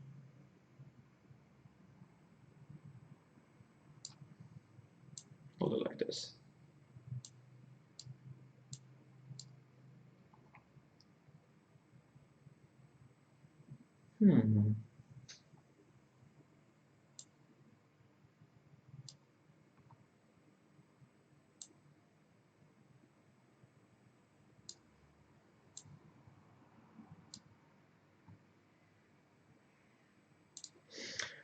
So I work in the Parliament.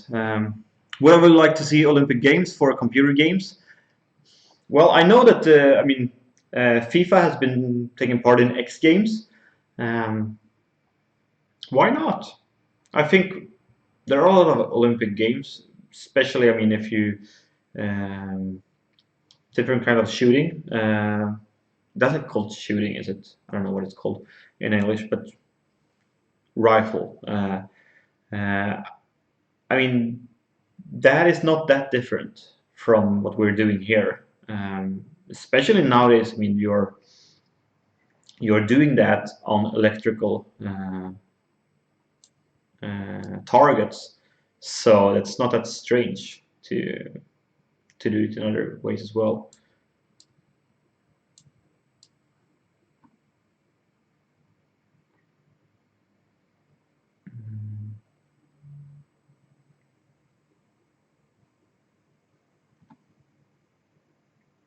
It feels like I have to start pushing for damage a bit.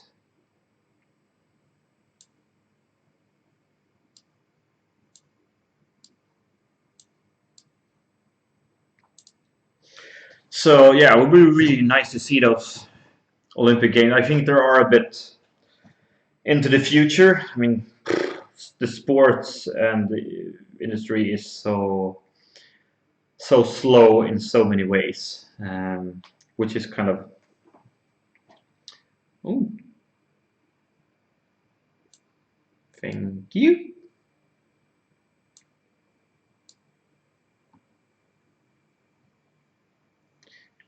That would have been nice to have with Malikos.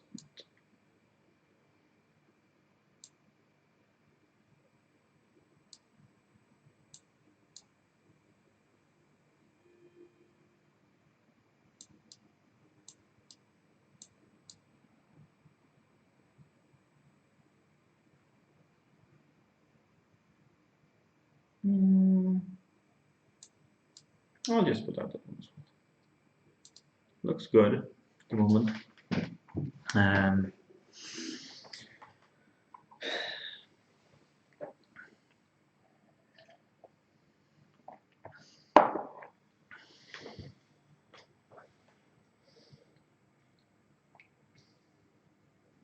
Yeah, what is kind of interesting. Oh, well, first of all, yeah, I'll just answer the question again. Stids Gaming is asking which party I'm a member of. I'm a member of the Center Party, Green Liberals in the Swedish and European terms, Libertarian in the English version. But from my point of view, it's not gaining as much votes as possible, which is the goal of this stream. It's more of promoting esports. I think that's more important, actually. And it's also great fun doing this. That's why I do it. There has been written a bit about the stream itself, both in Swedish and in English, and if you want to read more, there are links at the bottom of the page of the stream.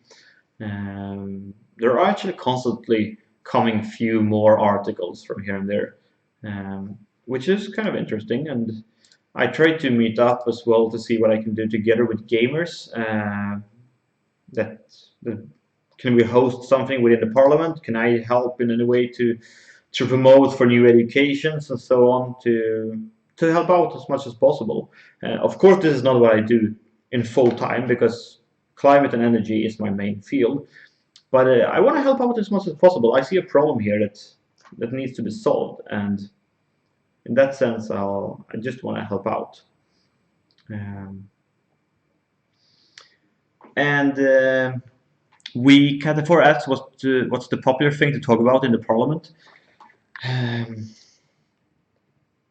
I would say what's most in the topic right now is because next year is the elections. We are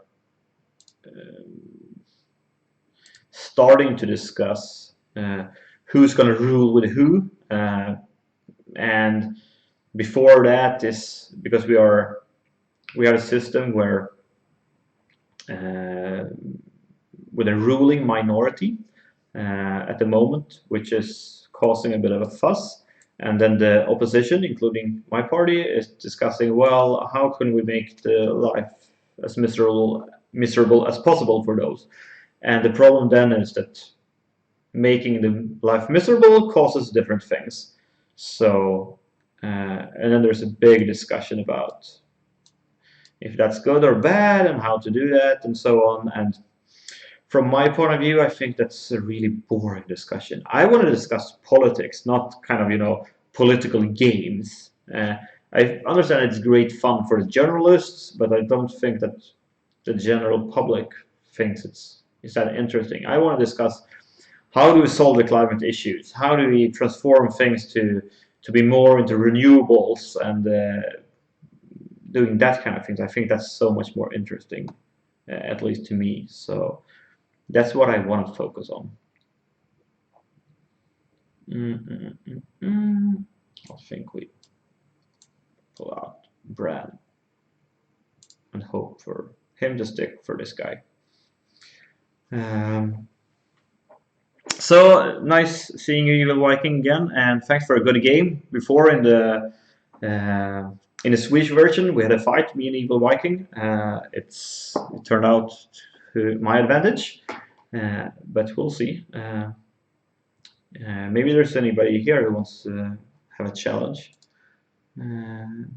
My alias is MacGyver, as you see, and then #2356.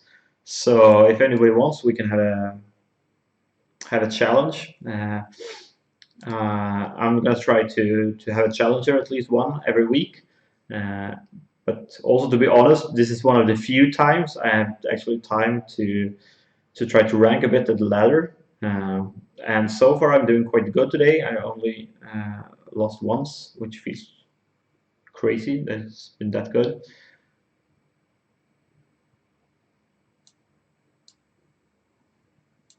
So let's see what this secret is all about.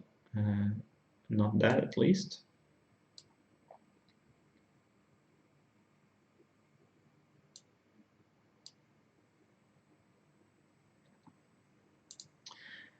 I'm a bit worried about counterspell because I would really like the inner fire to be put on this guy, but we'll see. And I guess we'll find out right now because I have to take care of him. So if this doesn't work, it did. That was interesting.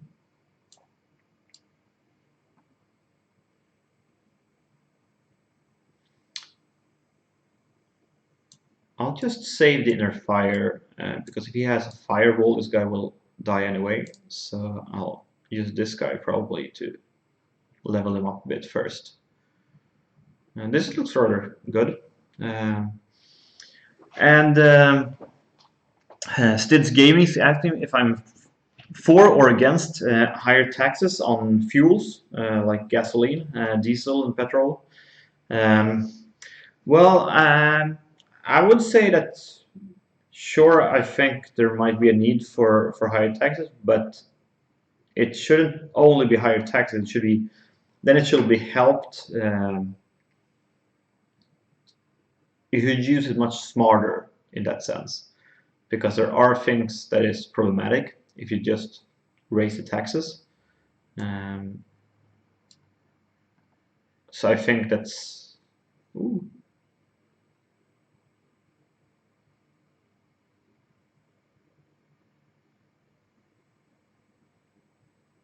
Flame strike is nice.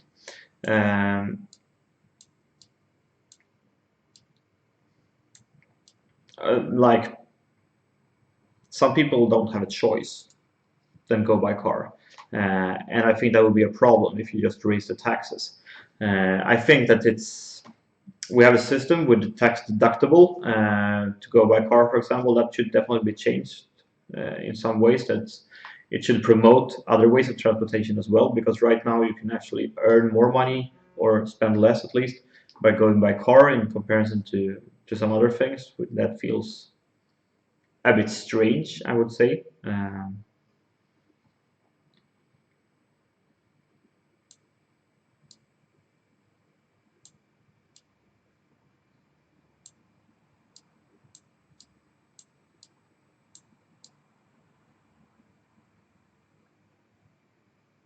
So I think that taxes in general on environment, things that is bad for the environment, should be raised, and you should lower them on things that you want more of. Because you want less of pollution, so you have higher taxes, raise them, and you should lower the taxes on things that you want more of, like, for example, work. That people are working, because I think that's a good thing. Okay, here.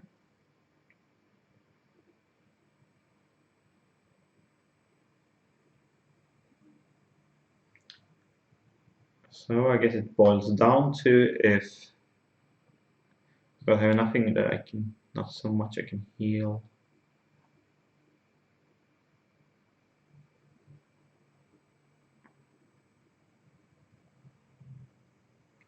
Can you afford 2?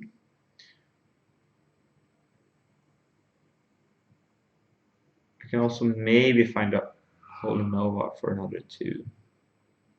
But I need to pop that one as well. So I'll do this.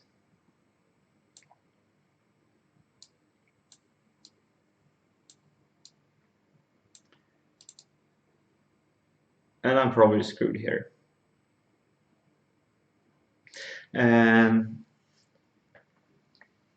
Turks asks if I only stream Hearthstone. Yeah, I only stream Hearthstone because that's the game I know. It would have been stupid if I was trying to stream Counter-Strike or something, because that's way out of my league. I'm not good enough. It's as easy as that. So, and the good thing about Hearthstone is that it takes a bit of time, which I also think it's nice in that sense that it takes a bit of a time, and then I can talk to you guys and discuss a bit meanwhile. So I really like the concept of Hearthstone in that sense. Okay.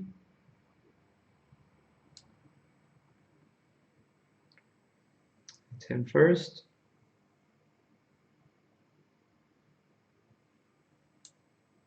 And I'll do that.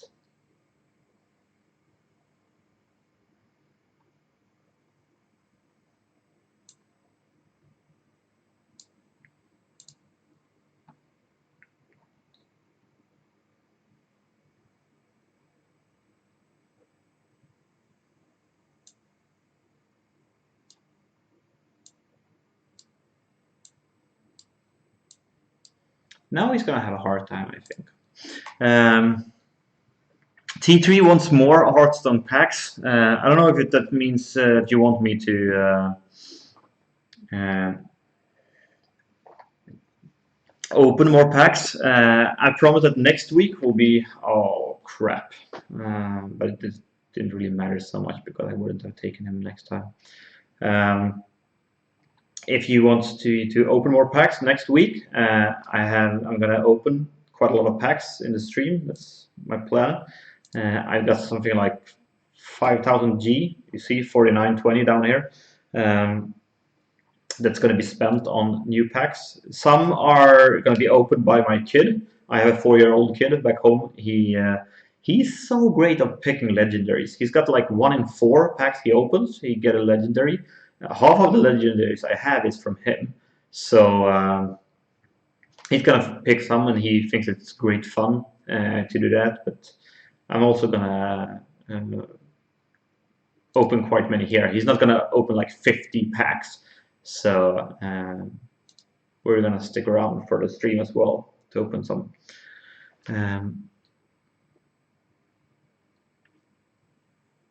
And CH Eden has the raised employer tax for youth people showed up in the statistics. In Sweden, the last government, which I was part of, lowered the taxes for employing young people by half. The taxes was half, or actually 1/3 for some. And this current government has raised the tax again, and he asked if there's been a change in statistics. And I actually don't know, because it's, first of all, I have to be honest and say that since it's not really my field, I haven't that much. I don't know that much about it. And second of all, I haven't heard so much either. Usually that's a sign of it not happening, but I don't really know. So I probably have to check that out, because I don't know if there's been any change. And also the problem is that things are or it's not a problem, it's a good thing that things are going good for Sweden at the moment. We are having things are working out in the economy pretty well. The problem then is that, well, I don't think the current government is really delivering on what they should deliver in that sense, but things are turning out rather okay, at least.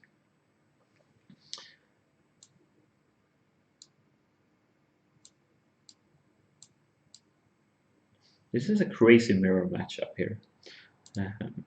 So I don't think that the statistics will show so much either. It's also the problem with statistics. You can't really see exactly what the difference would have been either. But I haven't heard about anything.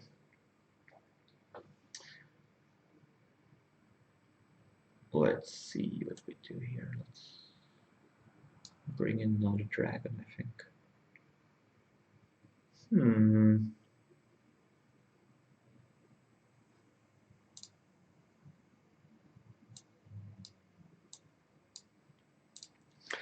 And my kid has a big RG ability. He may be the chosen one.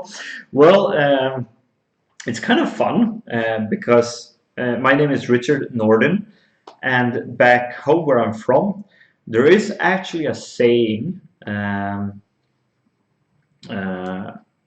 called or an ability called Norden luck.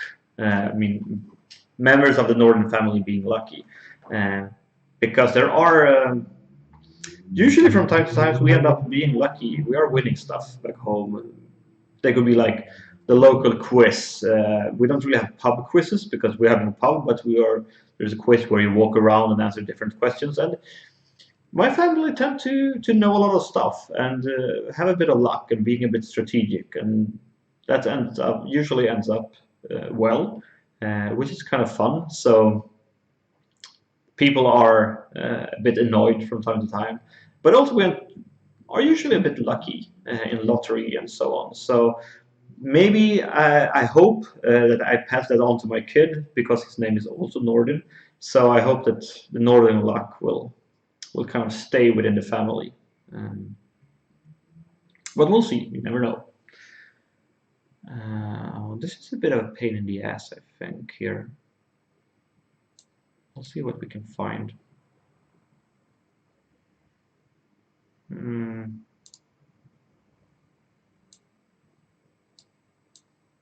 not really the best. I would have hoped for another Twilight Guardian. That would have been better. Stitz Gaming is asking why I'm a member of the Center Party instead of the Conservatives, moderate party in Sweden, the Conservatives. I would say that's because of the environment. The environment is, for me, is really important. I think that's having the energy and climate issues is kind of my dream within politics. For me, that's extremely important. So that kind of settled it for me when I had a possibility to choose when I was younger. Now I'm kind of, it's kind of sad to say, but I'm kind of stuck with what I've chosen. I still think it's definitely the right decision. I get more and more convinced every day, but when I got to choose the first time in the elections in 2002, I made a decision because I think that was the Centre Party was the best party for me. So then I chose, and then I kind of turned out here. So that's basically the way it was. Yeah. And so the environmental issues, and I also think that the Centre Party has. We're working a bit with the smaller companies and so on, but of course I have a lot in common with the Conservative Party. What I don't like nowadays is, of course, the immigration policies that are very strict. I think that there are people who need somewhere to go when there are like violence and war in their home countries. Well, they should be able to come to Sweden. It's kind of as simple as that. Of course, I think other countries should also contribute. That's no strange thing, but I think we have kind of a human obligation to help out as much as possible, and I don't think we're doing that at the moment. I think we can do much more. And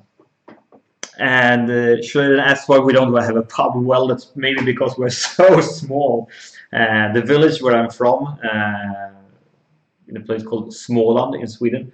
If you know Astrid Lindgren, the tales of like Emil Michel or Emil in Lönneberga or Pippi Longstocking and so on, they were written back home where I'm from. So that's where I come from. And it's a small village, like 500 people or so. So there's basically no pub. Not that strange. Would have been nice though, but it's the way it is. Okay, this is turning out a little problematic, I think.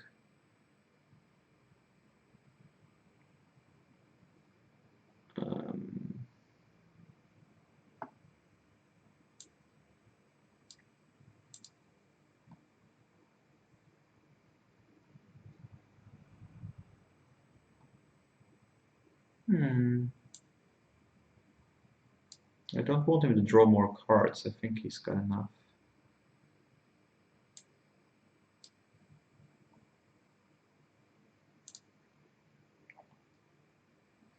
Let's hope for a better card. Not the best one either. Better though, I think.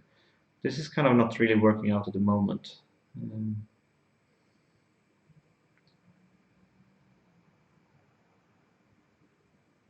But he has some problems with my Ysira. That's at least good. I did delay him a bit.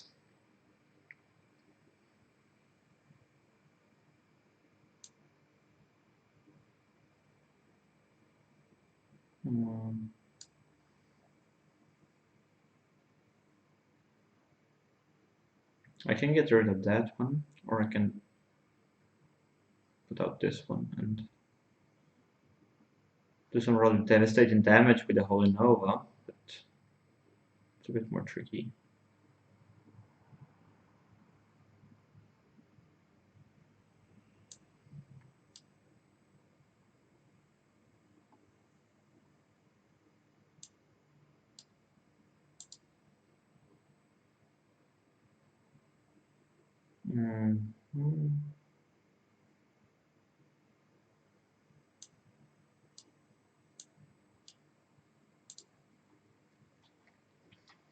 This is looking a bit tricky, I would say. This one. Now it's a good thing I have this one. So if you play something huge, I can at least hit him quite hard. Oh yeah, I should have attacked first. Stupid me. That's kind of those misplays I keep doing when I'm trying to talk at the same time. It's kind of annoying. But that's the way it is.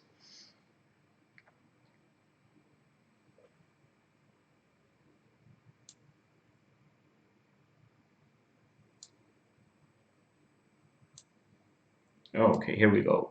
Let's see what happens. So Schledden says, in an earlier stream, I said that nuclear power is more expensive than renewables, and he wants me to elaborate a bit. I'll see what I can do in the link department.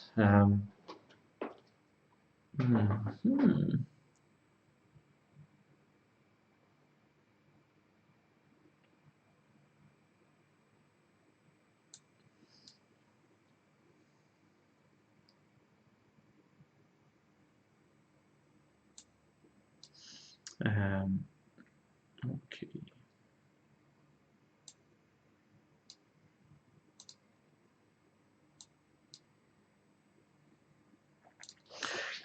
Because we did a study here in Sweden. We had a kind of energy commission that I was a part of, and some of the conclusions there were that there are oh crap, that it's better basically to build renewables, or it's most cost efficient.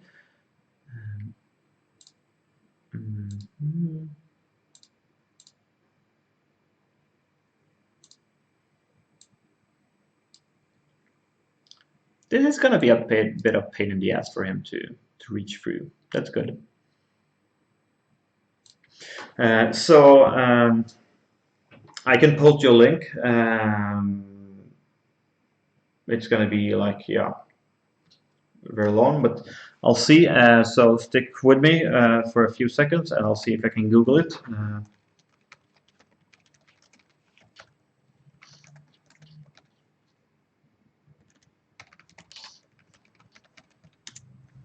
It's of course going to be in Swedish, which is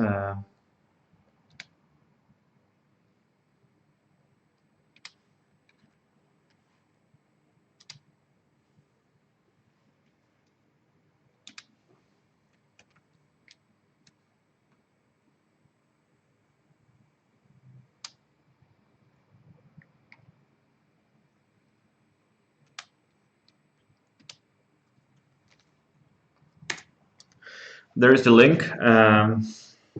Oh, that was a nice play from him.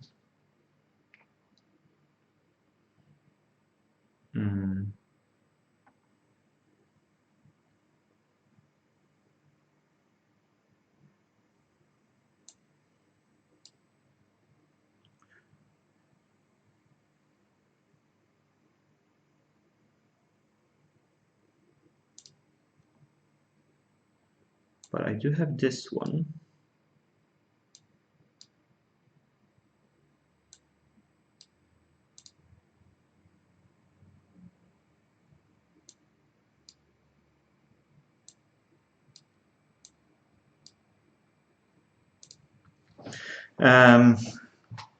It's so, and it's in oh crap! I didn't count on that one. Well played from him. Oh well, we're not entirely screwed yet, but it's gonna be tricky because we don't have that much left here. We have the shadow word death. That would be nice. It's kind of the only way probably to get this going. So it ain't over yet.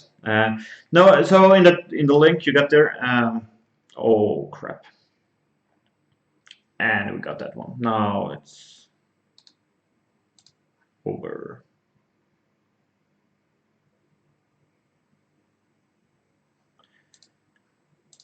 You can see that it's. Oh yeah, Ragnar's could have been something as well.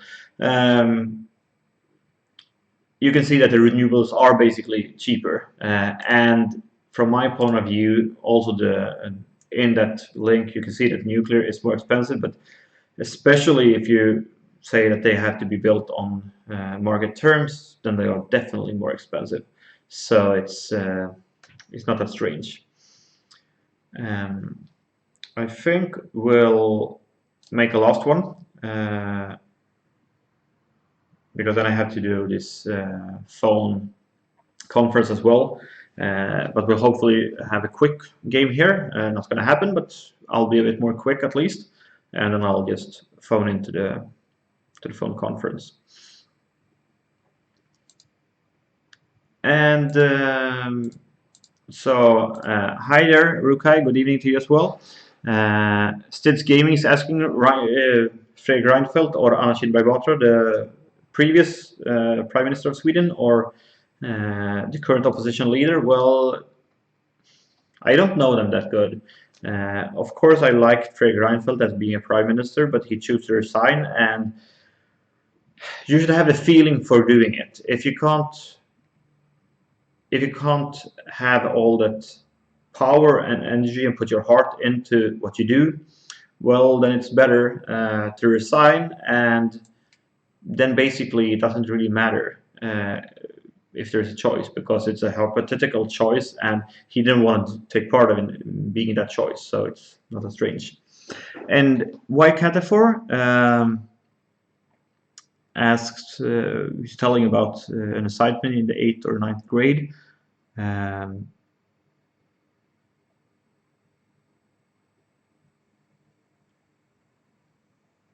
He says that he had an assignment in the 8th or 9th grade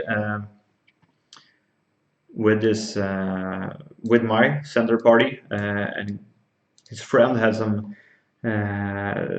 knew some people to support the party and therefore got in contact with the youth branch. That's really nice.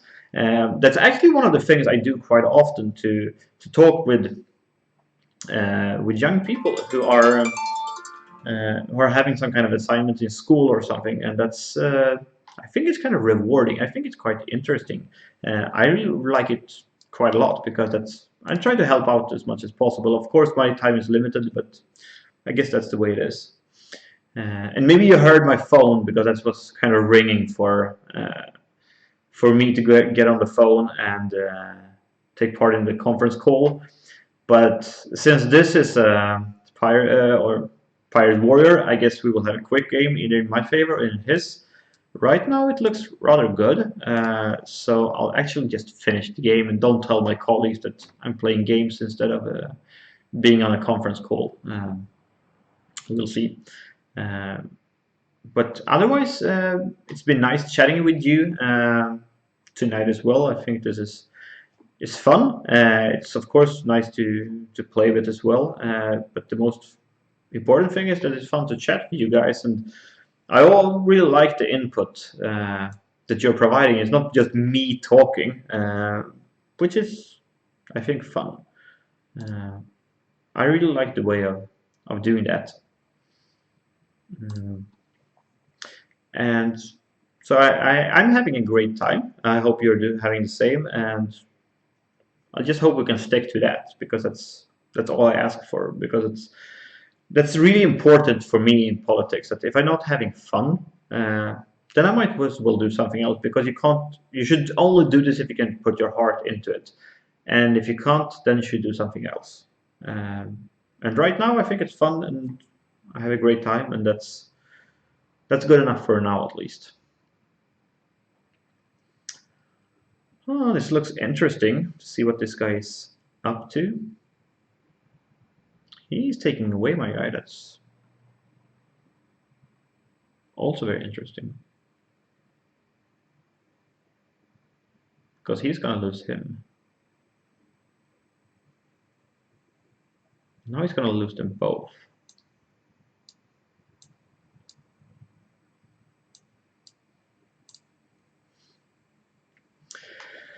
So, what do you think about next week then? Do you have any ideas of what I should speak a bit more about? Of course, I'm going to speak a bit about what I've done the last week, maybe, and so on. But maybe there's a certain topic that you want me to raise. I don't know everything, of course, but that's also a good thing about what you can do now to send me a text on Twitter or here or something. That because the good thing is that then I have time to prepare something. Mm, mm, mm, mm, mm.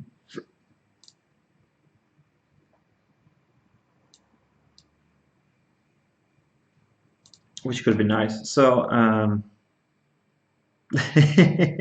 why can't I had a fake mustache and said old people are running the world? Yeah, it's sadly kind of true from time to time. Um, oh yeah, and you got a fake mustache saying old people are running the world. This is a quick fix.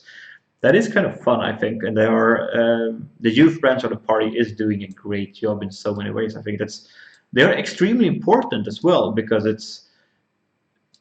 it's kind of a great school of democracy. There's so many things you can learn through that. So thanks for appreciating it, and I'll tell them. I I have been having great fun. I've done so many weird things within the youth branch as well myself. I think that's usually so many great things and fun stuff.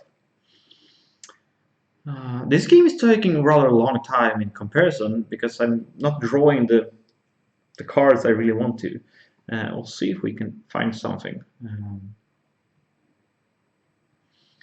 I think I'll just do like this because even though it's not really taunt, I have to do something. Oh.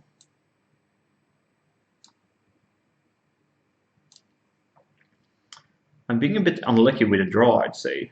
There's so many other things I could have drawn.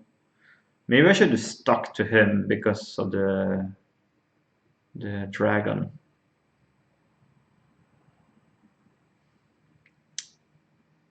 And last question from Imbat guy, what I think about Hush or Mariana, I guess. I think that the focus there is a problem. People who are using it is usually having a problem. Then you should focus on helping them instead of focusing on putting them in jail. I think that's not really helpful.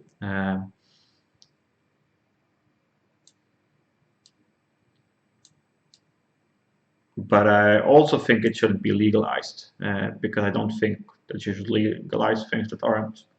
I mean, there's so many things that are legalized that maybe shouldn't have been if they were invented or so right now. And so I think there's better things to do than legalizing marijuana or hash, and better ways to deal with the problem. Oh.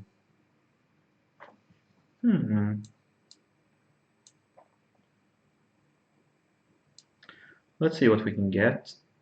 Nothing.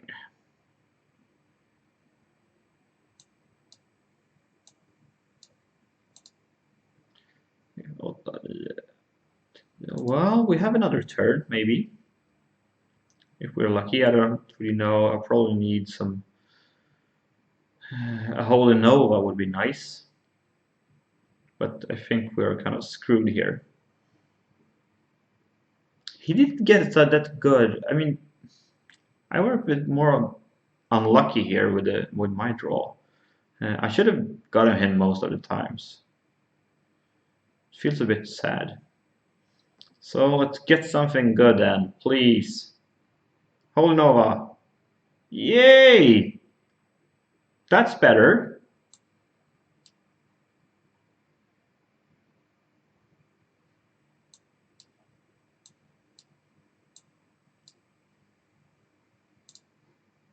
He's probably gonna get something good anyway, but now at least got a chance here. Oh yeah. Now this is going to be really, really hard. But we're not done yet. Give me something that I can use that one for. A dragon, please. No. That's game, I think. Yeah.